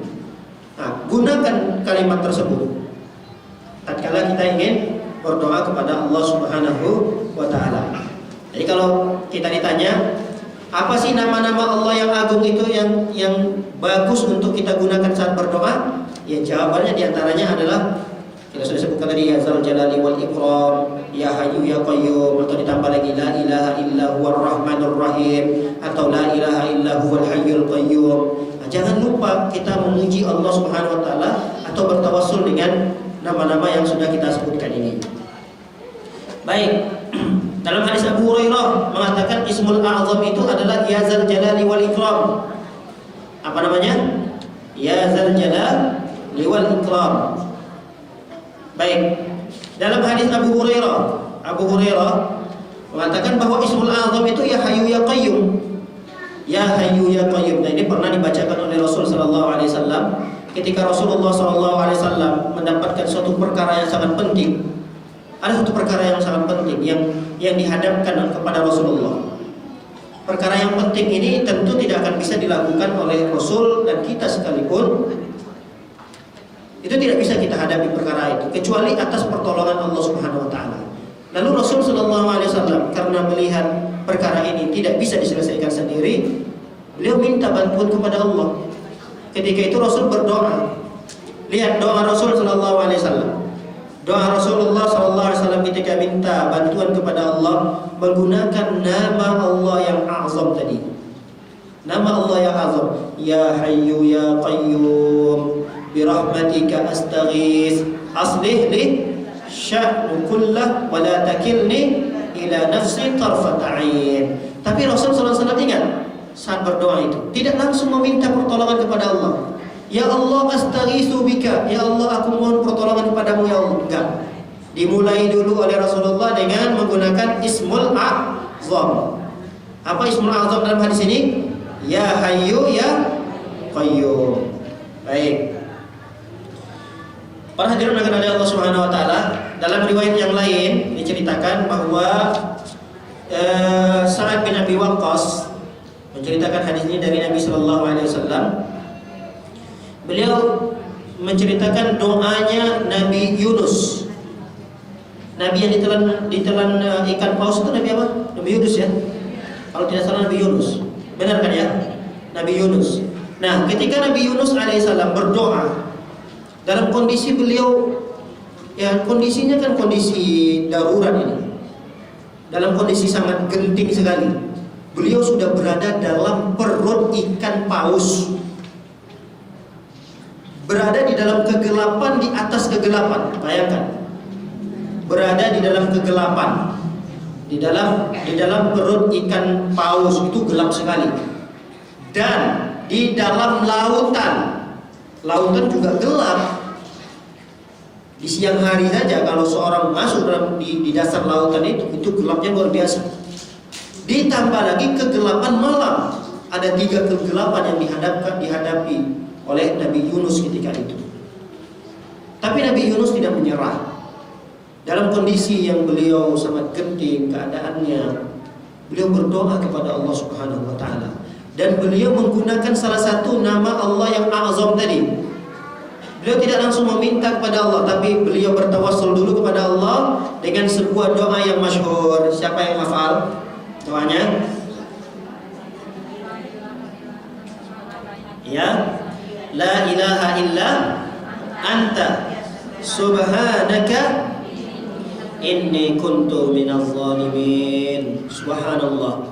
Doanya enggak panjang. Enggak sampai sehari kita minta pada Allah.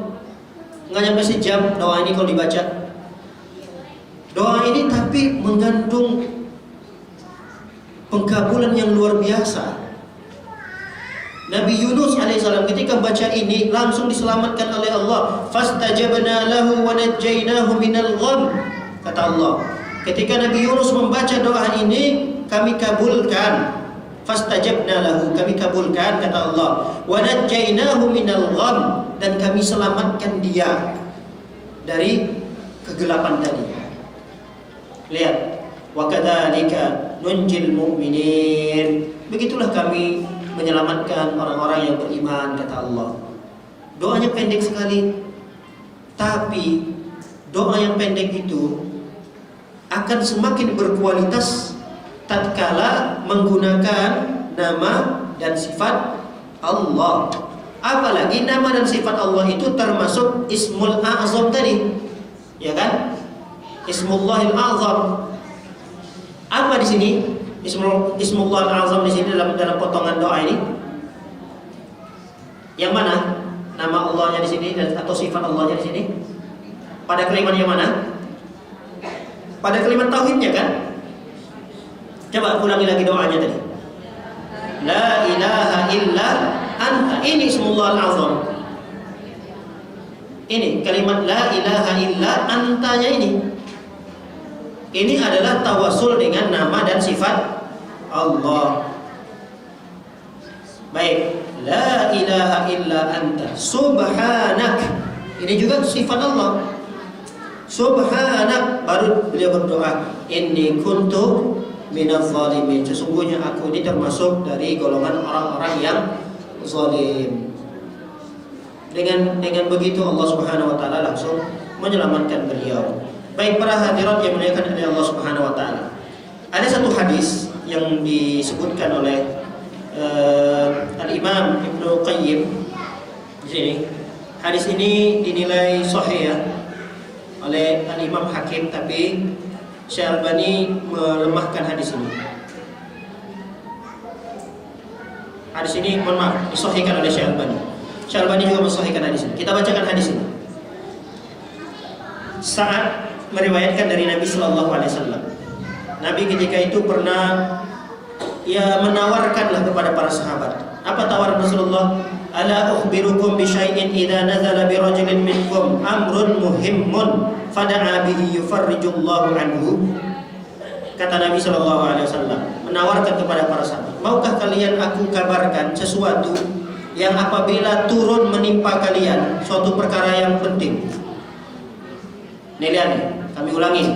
Perhatikan para hadirin yang Allah Subhanahu wa taala. Rasul menawarkan sebuah tawaran, maukah kalian aku kabarkan sesuatu yang apabila turun sesuatu itu menimpa kalian, dan sesuatu itu perkara yang sangat penting turun menimpa kalian, apakah itu musibah atau perkara yang begitu besar yang menjadi ujian bagi kita. Kata Rasul sallallahu alaihi wasallam, kalian berdoa kepada Allah dan doa kalian itu akan dikabulkan. Sesuatu yang penting merupakan musibah barangkali yang menimpa kalian, itu Allah akan berikan jalan keluarnya. Mau? Kata Rasulullah. Apakah kalian mau ketika kalian ditimpa musibah, lalu kalian berdoa, musibah itu Allah berikan jalan keluarnya, Allah angkat musibah itu? Kata Rasul sallallahu alaihi wasallam, doalah kalian seperti doanya Nabi Yunus tadi.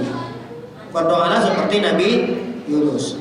Kita kan dalam kehidupan kita ini tentu tidak terhindar, tidak bisa kita terhindar dari perkara-perkara yang penting. Ada masalah-masalah dalam rumah tangga kita begitu banyak, masalah-masalah kita dengan suami begitu banyak, masalah kita dengan keluarga besar kita, dengan keluarga suami kita. Pasti kita tidak akan mungkin bisa terhindar dari sebuah masalah. Baik masalah itu kecil, apalagi masalah itu besar. Maka Rasul SAW menawarkan, kalau ada perkara besar yang menimpa kalian dan kalian ingin perkara itu diangkat oleh Allah, atau kalian ingin perkara itu diberikan solusi oleh Allah, jangan lupa kalian membaca doa yang diajarkan oleh Nabi Yunus tadi. Apa doanya? La ilaha illa anta subhanaka inni kuntu minadz zalimin. Ada dalam hadis yang lain. Hadis ini memang sebagian ulama melemahkannya. Baik, saya bacakan terjemahannya. Tidaklah seorang muslim ketika dia berdoa dengan doa Nabi Yunus tadi, dalam kondisi dia sakit, dia sakit, diberikan ujian oleh Allah, sakit, dan dia baca doa itu sebanyak 40 kali. Famata fi maradihi, lalu dia meninggal karena penyakitnya itu. Dia meninggal karena penyakitnya tadi. Tapi dia sudah berdoa, banyak sekali doa yang dia ucapkan. Mungkin lebih dari 40 kali atau 40 kali. Maka Allah akan memberikan ganjaran kepada orang tersebut dengan mati syahid. Orang itu akan mendapatkan mati syahid. Tatkala ada saudara kita yang sedang sakit, atau mungkin kita yang sedang sakit, ini kan perkara yang penting juga, perkara yang luar biasa yang kita hadapi, atau musibah yang kita hadapi. Jangan lupa kita berdoa menggunakan kalimat la ilaha illa anta subhanaka inni kuntu minadz zalimin ini. Bisa jadi kita wafat karena penyakit itu. Tapi wafatnya kita itu akan diberikan predikat label oleh Allah Subhanahu wa taala, mati dalam kondisi syahid. Ini adalah mati yang sangat mulia sekali. Mati dalam kondisi syahid ini kan mati dalam kondisi mulia. Semua seorang muslim mukmin akan mengharapkan mati dalam kondisi syahid ini. Baik, para hadirin yang oleh Allah Subhanahu wa taala, masih ada beberapa doa-doa yang terkandung di dalamnya Ismullahil Azam. Masih ada di antaranya yang terakhir barangkali ya. Doa yang diajarkan oleh Rasul sallallahu alaihi wasallam. Doa ini biasanya dibacakan ketika kita dalam kondisi galau, dalam kondisi sedih. Nah, kalau misalnya ibu-ibu dalam kondisi sedih nih, atau mungkin dalam kondisi galau, apa kira-kira doa yang ibu bacakan? Doa galau? Iya. Ada yang sudah hafal doa galau? Bukan doa galau ini agar dia jadi galau, bukan, agar diangkat kegalauannya. Hah? Biar disembuhin galaunya. Iya. Ada yang hafal? Doanya memang agak sedikit panjang, tapi ya berusahalah untuk kita menghafalnya. Doanya itu diajarkan oleh Rasulullah SAW. Kata Rasul sallallahu alaihi wasallam, "Ma asaba ahadun qattu hammun wala haznun." Tidaklah seseorang itu ditimpa suatu hammun itu kegalauan. Galau dia dengan masa depannya. Gimana nanti masa depan anak-anak saya ya? Bagaimana nanti kehidupan keluarga saya ke depan ini? Ini semakin sulit di kondisinya. Ini kondisi seperti ini, waduh, usaha juga mandat, modal habis, suami di PHK. Ini gimana masa depan nanti? Siapa yang gak galau melihat menghadapi kondisi seperti ini? Ya manusiawi lah kita galau dalam menghadapi kondisi seperti ini. Bisa jadi kita juga hazan, sedih. Kita sedih dengan kondisi-kondisi masa lalu, misalnya ya ada hal-hal yang menyedihkan kita, yang dulu menimpa kita atau barusan saja menimpa kita sedih. Nah, siapa orang, kata Rasulullah, dalam kondisi seperti ini, dalam kondisi galau tadi, dalam kondisi sedih dia, lalu kemudian dia membaca doa ini. Apa doanya? Allahumma inni abduk. Sudah pernah dengar doa ini? Mungkin sudah ada yang hafal ya. Yang sudah hafal, alhamdulillah. Yang sudah pernah hafal di murojaah ya. Yang sudah pernah hafal di murojaah. Yang belum hafal, diusahakan untuk menghafalnya. Baik, dengarkan. Kalau mau diikuti juga silahkan, tidak mengapa. Kalau yang mau mengikuti silahkan, yang mau mendengarkan saya nggak apa-apa. Allahumma inni abduk, ibnu abdik, ibnu amatik, nasiyati biyadik, madin fiyya hukmuk, adlun. Kenapa? Mau dicatat? Jangan dicatat sekarang ya Bu. Nanti habis waktu kita. Catat saja doa agar doa di saat galau dan sedih. Mudah-mudahan nanti keluar di di internet, di Google. Saya cuma membacakannya, nanti ibu catat aja ujungnya atau pangkalnya, nanti dicari, insya Allah ada itu.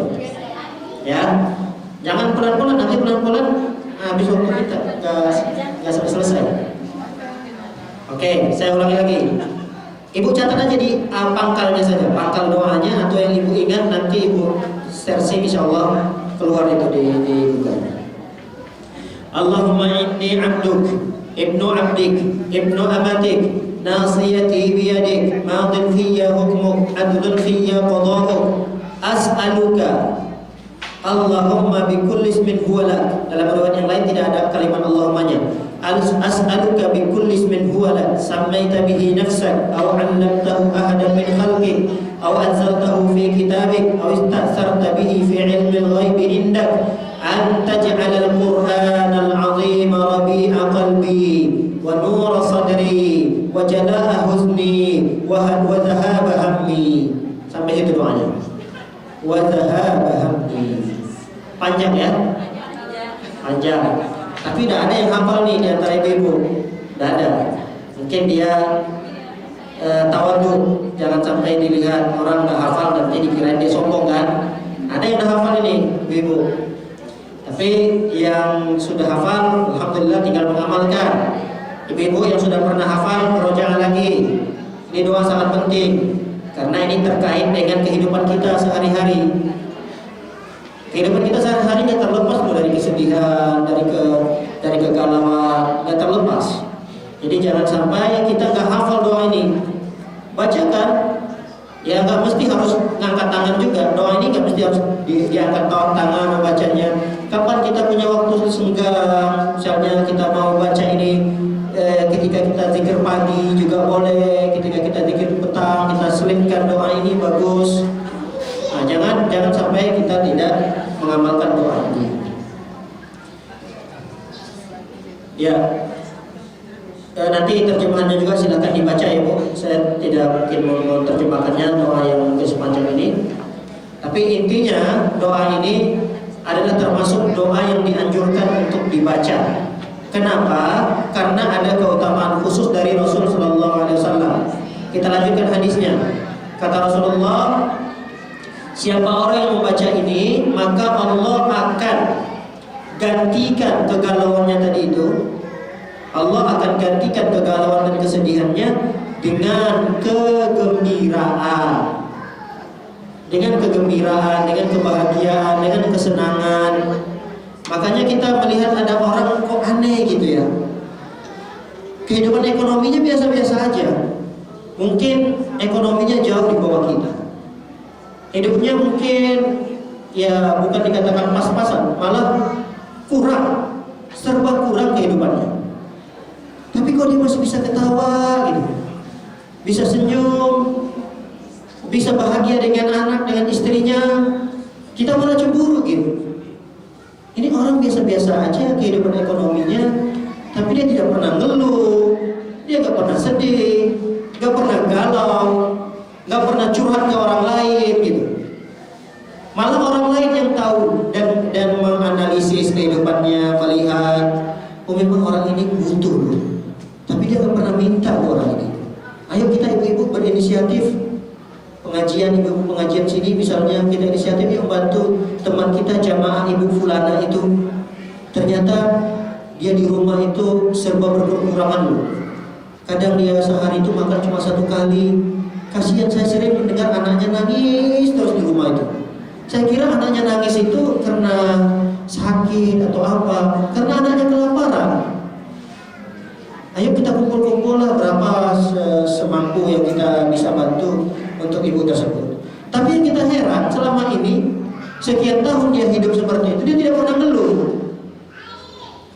nggak pernah merasa dirinya galau, nggak pernah merasa dirinya sedih, biasa-biasa aja. Beda dengan kita barangkali. Beda dengan kita. Kita ini serba kecukupan, kondisi ekonomi kita lebih mungkin dari cukup. Untuk makan aja apa yang kita inginkan ada gitu. Makan kita sehari 3 kali, bahkan mungkin kalau ditambah cemil-cemilannya sampai 10 kali pun kita makan dalam sehari gitu. Tapi tetap aja nanti ada keluh kesah kita. Iya atau tidak? Iya atau tidak ibu? Pernah merasakan dirinya tidak punya masalah? Pernah? Nggak mungkin.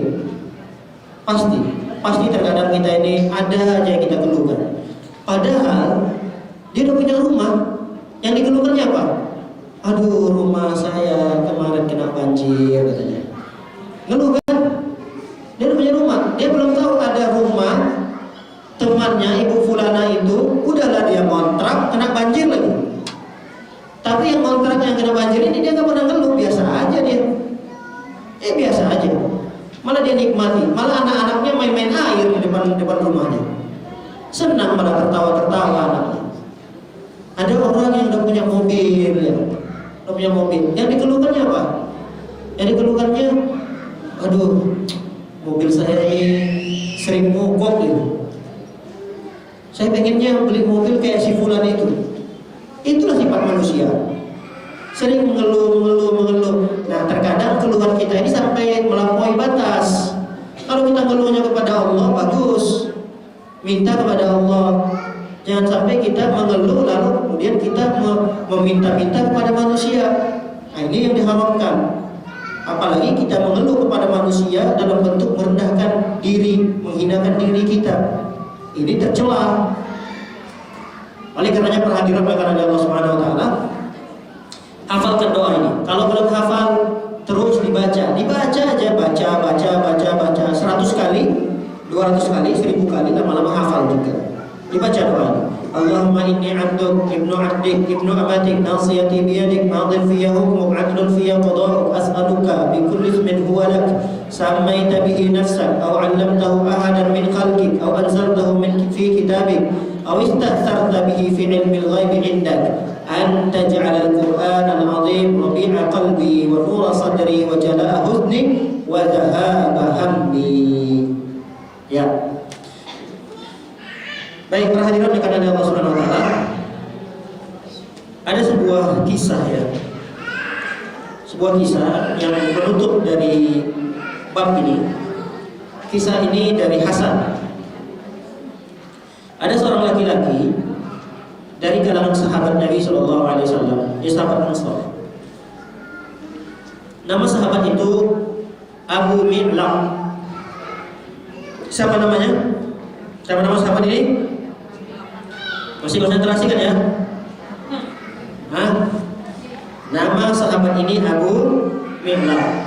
Nah, sahabat ini punya profesinya adalah berdagang.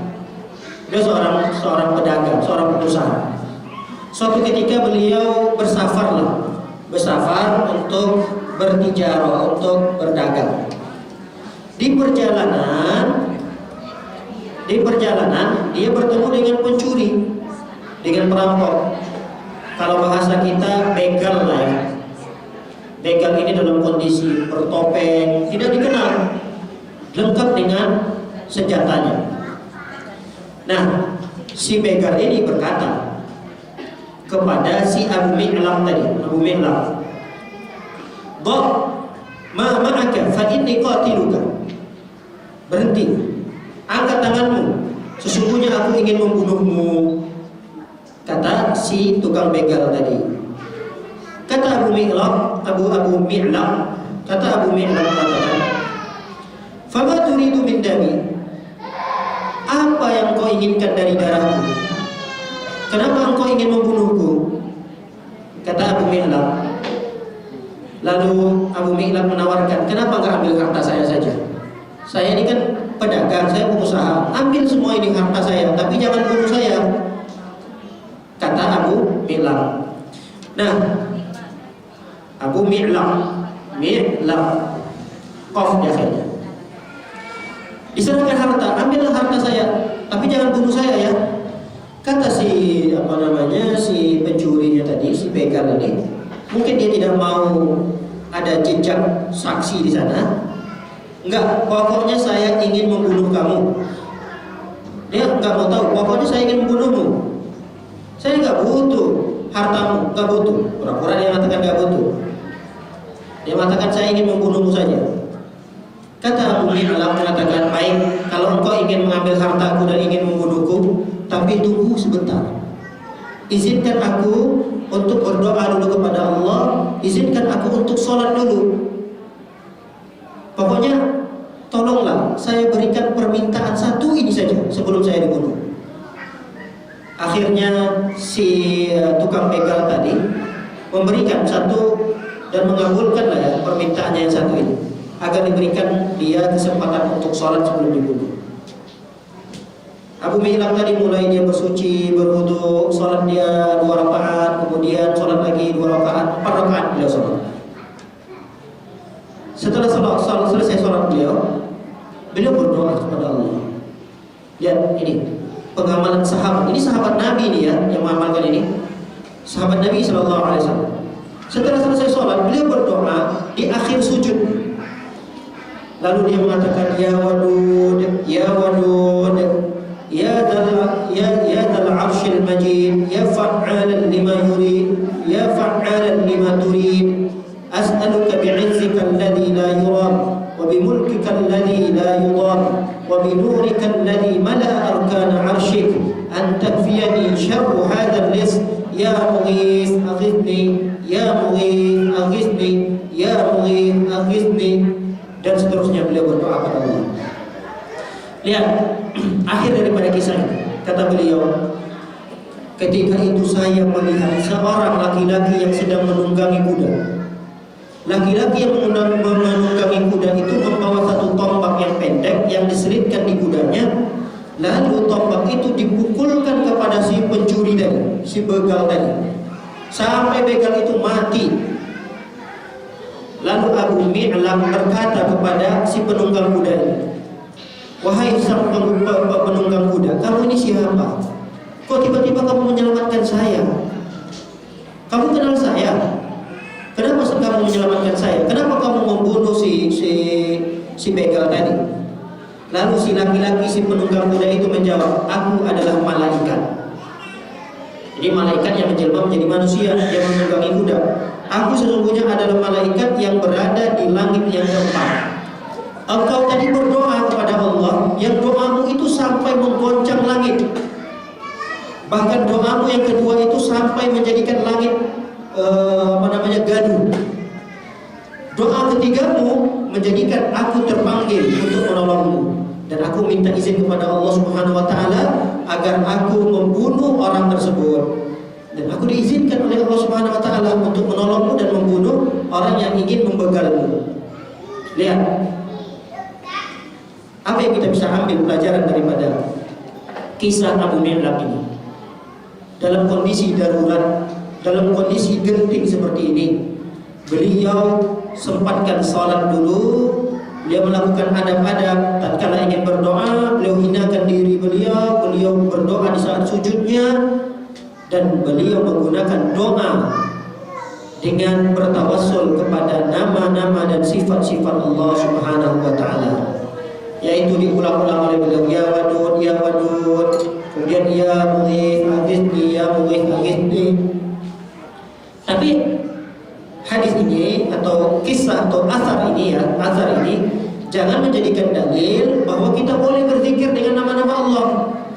Ada atau tidak orang-orang yang sebagai kaum muslimin berdoa dengan mengulang-ulang nama Allah, ya Rahman, ya Rahman, ya Rahman, ya Rahman, ya Rahman, ya Rahman, sampai 7 kali misalnya. Ya Rahim, ya Rahim, ya Rahim, ya Rahim. Atau mungkin ya Mughith, ya Mughith, ya Mughith, ya Wadud, ya Wadud, ya Wadud. Enggak, bukan seperti itu pengamalannya. Karena ada sebagian saudara-saudara kita kaum muslimin yang dia berzikir dengan menggunakan nama-nama Allah. Kata para ulama ini tidak ada contohnya. Tidak ada contohnya berzikir dengan mengucapkan perkata dari nama-nama Allah. Tapi kalau kita menggunakan nama-nama Allah lalu kita lengkapkan dengan doa, boleh. Paham Ibu? Paham ya? Kita menyebut nama Allah, ya Wadud, ya Wadud, ya Wadud misalnya. Wahai sang zat yang maha memiliki kasih sayang, maha lembut, berikan pertolongan kepadaku. Jadi ada kalimat doa yang kita sertakan dari nama-nama Allah itu. Jadi tidak hanya sebatas nama Allah saja. Ada orang yang menyebut nama Allah hanya sebatas nama Allah. Dia ulang-ulang sampai siapa orang yang membaca nama Allah misalnya ya salam, ya salam, ya salam, ya salam 100 kali, maka Allah akan sembuhkan penyakitnya, misalnya begitu. Maka Allah akan berikan jalan keluar dari setiap masalah. Ini gak ada hadis yang sahih menjelaskan seperti itu. Tidak pernah ada zikir yang diajarkan yang zikir itu tidak lengkap maknanya. Paham ibu sekalian? Jadi kalau zikir yang tidak lengkap maknanya itu tidak ada contohnya. Contohnya zikir yang tidak lengkap maknanya. Ya Rahman, ya Rahman. Lengkap gak maknanya? Enggak lengkap. Apa dengan Ar-Rahman? Ada apa? Ya Rahim, ya Rahim. Ada orang berzikir ya Rahim, ya Rahim. Kenapa? Ada apa dengan Ar-Rahim? Kenapa? Enggak lengkap. Jadi kalau kita berzikir dengan nama Allah yang lengkap di sana boleh. Contoh, Allahu Akbar, Allahu Akbar, Allahu Akbar, Allahu Akbar. Boleh itu tidak berzikir dengan kalimat Allahu Akbar? Boleh itu tidak? Boleh. Kenapa? Karena sudah lengkap. Allahu Akbar, Allah Maha Besar. Enggak usah ditanyakan lagi. Ada apa dengan Allah? Kenapa dengan Allah? Sudah ada jawabannya. Allah Maha Besar. Misalnya kita berzikir dengan Alhamdulillah, Alhamdulillah, Alhamdulillah, Alhamdulillah. Tidak ada masalah, boleh. Ini sudah lengkap, maknanya sudah lengkap. Subhanallah, Subhanallah, Subhanallah. Sudah lengkap maknanya. Subhana rabbiyal azim, Subhana rabbiyal azim. Sudah lengkap. Jadi kalau sesuatu nama atau sifat Allah yang dijadikan zikir, yang diulang-ulang zikir itu, tapi dia lengkap maknanya, boleh. Silakan dijadikan zikir. Tapi kalau cuma sekedar nama Allah doang, itu diulang-ulang dan gak ada maknanya, maksudnya gak sempurna maknanya.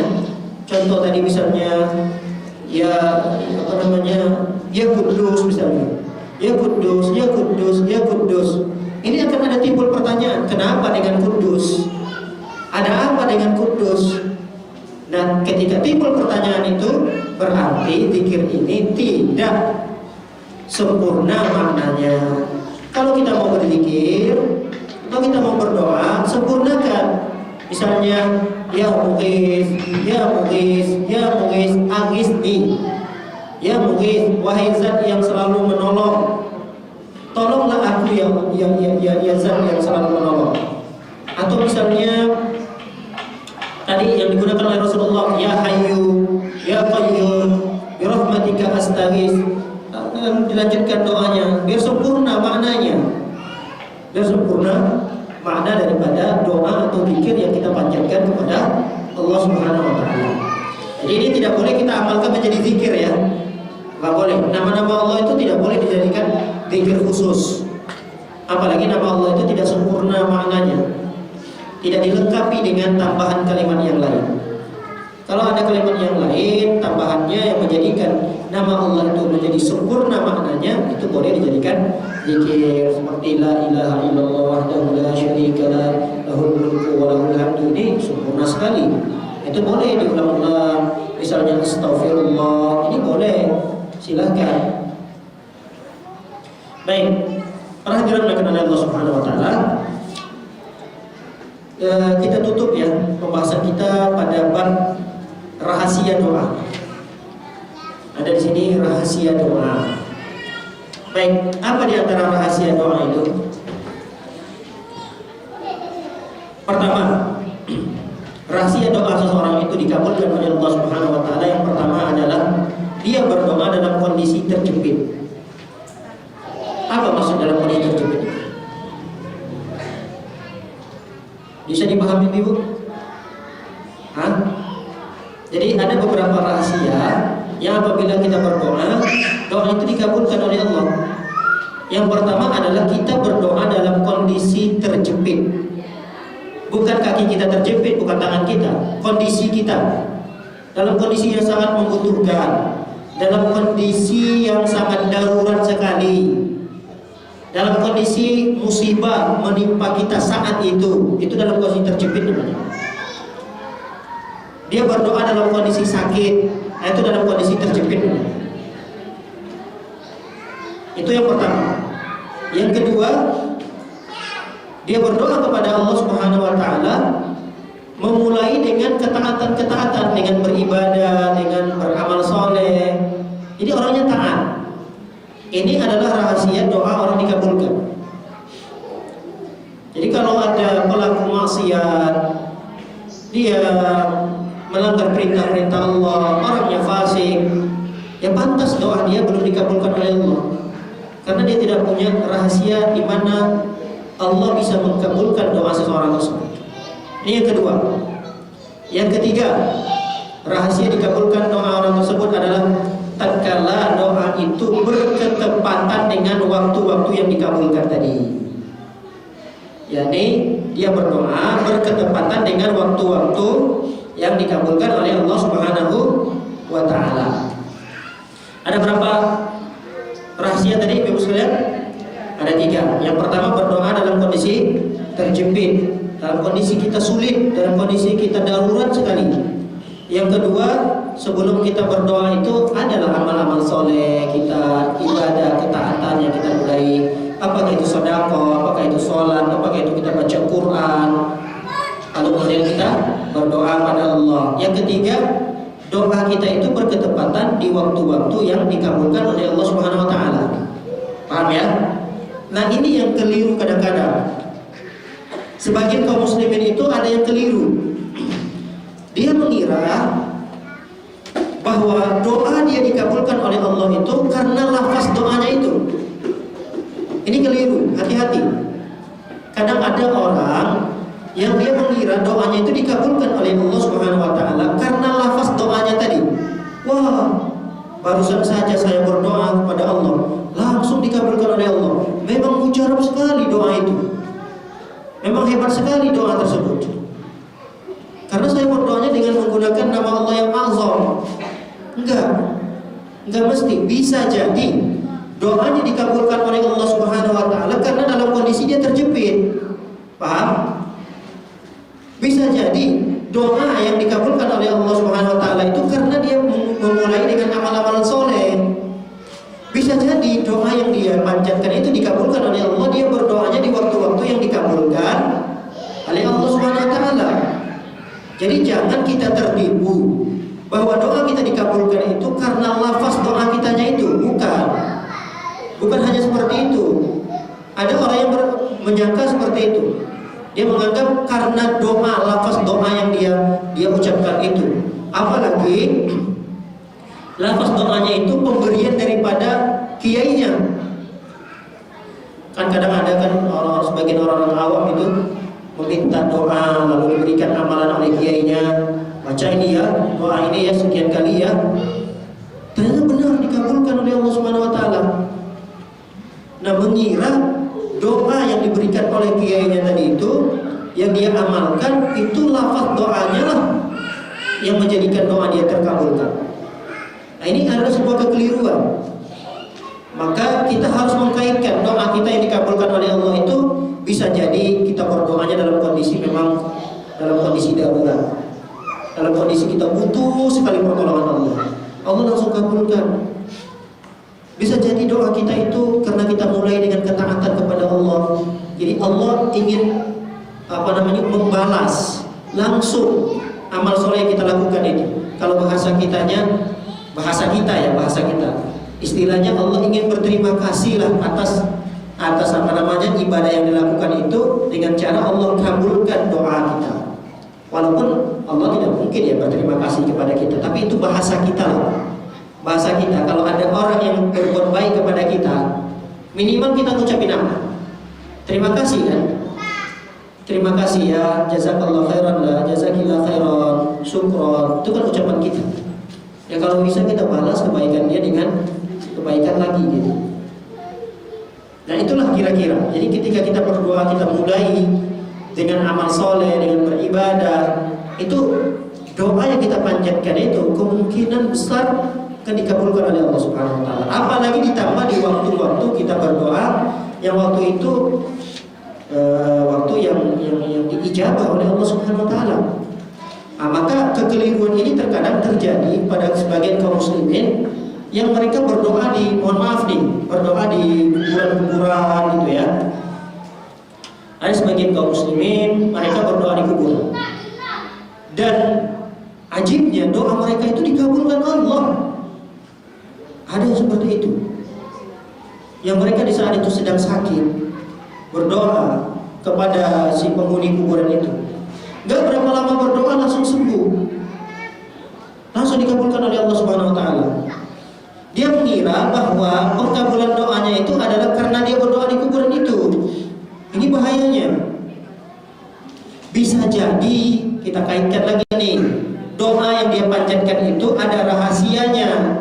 Rahasianya bisa jadi dia berdoa dalam kondisi kejepit, bisa jadi dia memulainya dengan amal-amal soleh sebelumnya, bisa jadi dia berdoa di waktu yang dikabulkan oleh Allah, bukan karena kuburannya itu. Bisa jadi. Jadi bukan karena kuburannya itu. Andai kata doa itu dia panjatkan di rumahnya, andai kata doa itu dia panjatkan di depan di dalam masjid misalnya, andai kata doa itu dia panjatkan kepada Allah di depan Ka'bah, itu lebih baik dan lebih bagus dibanding dia berdoa di sisi kuburan dan doanya itu memang ternyata dikabulkan oleh Allah Subhanahu wa taala. Tapi pengkabulan doanya itu sekali lagi bukan karena dia berdoa di kuburannya, bukan. Tapi kaitkan lagi dengan rahasianya, barangkali ada salah satu dari 3 rahasia ini sehingga menyebabkan doanya dikabulkan oleh Allah Subhanahu wa taala. Demikian para hadirin dengan Allah Subhanahu wa taala, kajian yang singkat yang kita dapat perdengarkan pada kesempatan yang pagi menjelang siang berbahagia ini, semoga menjadi ilmu yang bermanfaat bagi kita dan tentunya mudah-mudahan diberikan kemudahan untuk bisa mengamalkan dari ilmu yang kita pelajari hari ini. Baik, ada beberapa pertanyaan yang sampai kepada kami. Bismillah, Assalamualaikum warahmatullahi wabarakatuh. Waalaikumsalam warahmatullahi wabarakatuh. Afwan Ustaz mau bertanya, bolehkah berdoa dengan cara membaca? Karena belum hafal doanya. Boleh. Boleh. Baca. Terus bagaimana ngangkat tangannya, Ustaz? Ya, tadi kan sudah diajarkan ngangkat tangannya itu diangkat sejajar dengan wajah kan? Tinggal taruh saja bacaannya itu apakah itu kertas atau buku di telapak tangannya. Boleh. Apalagi kita belum hafal doa yang terkait dengan kebutuhan kita saat ini. Kita butuh sekali dengan doa tersebut. Tapi kita belum hafal, baca, tidak ada masalah, insyaallah. Tidak akan mengurangi keafdalan daripada doa itu dan tidak akan mengurangi dari keterkabulan doa tersebut. Allahu a'lam. Pertanyaan berikutnya. Bismillah. Ustaz Afan, saya mau bertanya bagaimana adabnya berdoa di saat haid agar doa tersebut diijabah. Apakah waktu-waktu diijabahnya berdoa berlaku juga untuk wanita yang sedang haid? Ya, berlaku. Jadi adab-adab bagi wanita yang ingin berdoa sama seperti yang tadi kita sebutkan adab-adabnya ya. Apa tadi adab-adabnya? Ya, dia menghadap kiblat, dia mengangkat tangan, dia baca, dia memuji Allah, dia berselawat kepada Nabi. Ya mungkin dalam hal bersuci dia enggak ya. Dalam hal bersuci dia tidak ada masalah, tidak perlu dia bersuci. Karena memang dalam kondisi dia haid. Karena kalau dia haid berwudu kan tidak mungkin, nggak akan mengangkat hadasnya juga. Karena dalam kondisi hadas besar. Ya dalam kondisi haid tidak ada masalah. Kalau dia bisa tutup aurat bagus, dia tutup aurat. Dia berdoa kepada Allah, tidak terlarang. Tidak terlarang. Adabnya sama persis. Orang yang sedang haid dengan orang yang tidak haid itu sama. Hanya saja ada satu adab yang mungkin dia tidak bisa lakukan, yaitu bersuci. Itu saja adab yang dia bisa dilakukan. Selain daripada itu, silahkan dia berdoa kepada Allah dengan menggunakan adab-adab ini tadi di waktu-waktu yang tadi sudah disebutkan, di mana pengkabulan doanya semakin dekat kepada Allah Subhanahu wa taala. Allahu a'lam bishawab.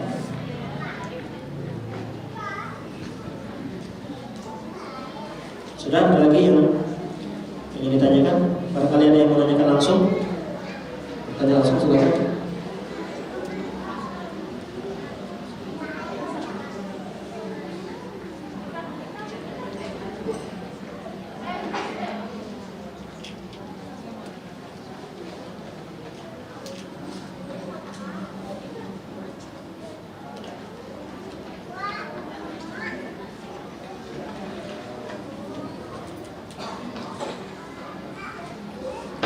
Sudah tidak ada yang ditanyakan? Sudah selesai, Bu? Baik, demikian. Kenapa? Baik, barakallahu fikunna. Semoga Allah Subhanahu wa taala memberikan keberkahan kepada umur kita, pada keluarga kita, kepada harta kita. Semoga Allah Subhanahu wa taala selalu memberikan kesehatan. Dan bagi teman-teman kita yang sedang sakit, semoga Allah segera memberikan kesembuhan kepada mereka. Bagi kita dan teman-teman kita muslimat yang lainnya yang mungkin sedang terlilit hutang, semoga Allah beri bantuan, beri pertolongan untuk bisa melunasi hutang-hutangnya. Semoga Allah mengampuni dosa-dosa kita, dosa kedua orang tua kita, dan dosa seluruh kaum muslimin dan muslimat semuanya. Amin ya rabbal alamin. Wassallallahu ala nabiyina Muhammadin wa ala alihi wasallam ajma'in. Akhirul da'wana subhanakallahumma wa bihamdika asyhadu an la ilaha illa anta astaghfiruka wa atubu ilaik. Assalamualaikum warahmatullahi wabarakatuh.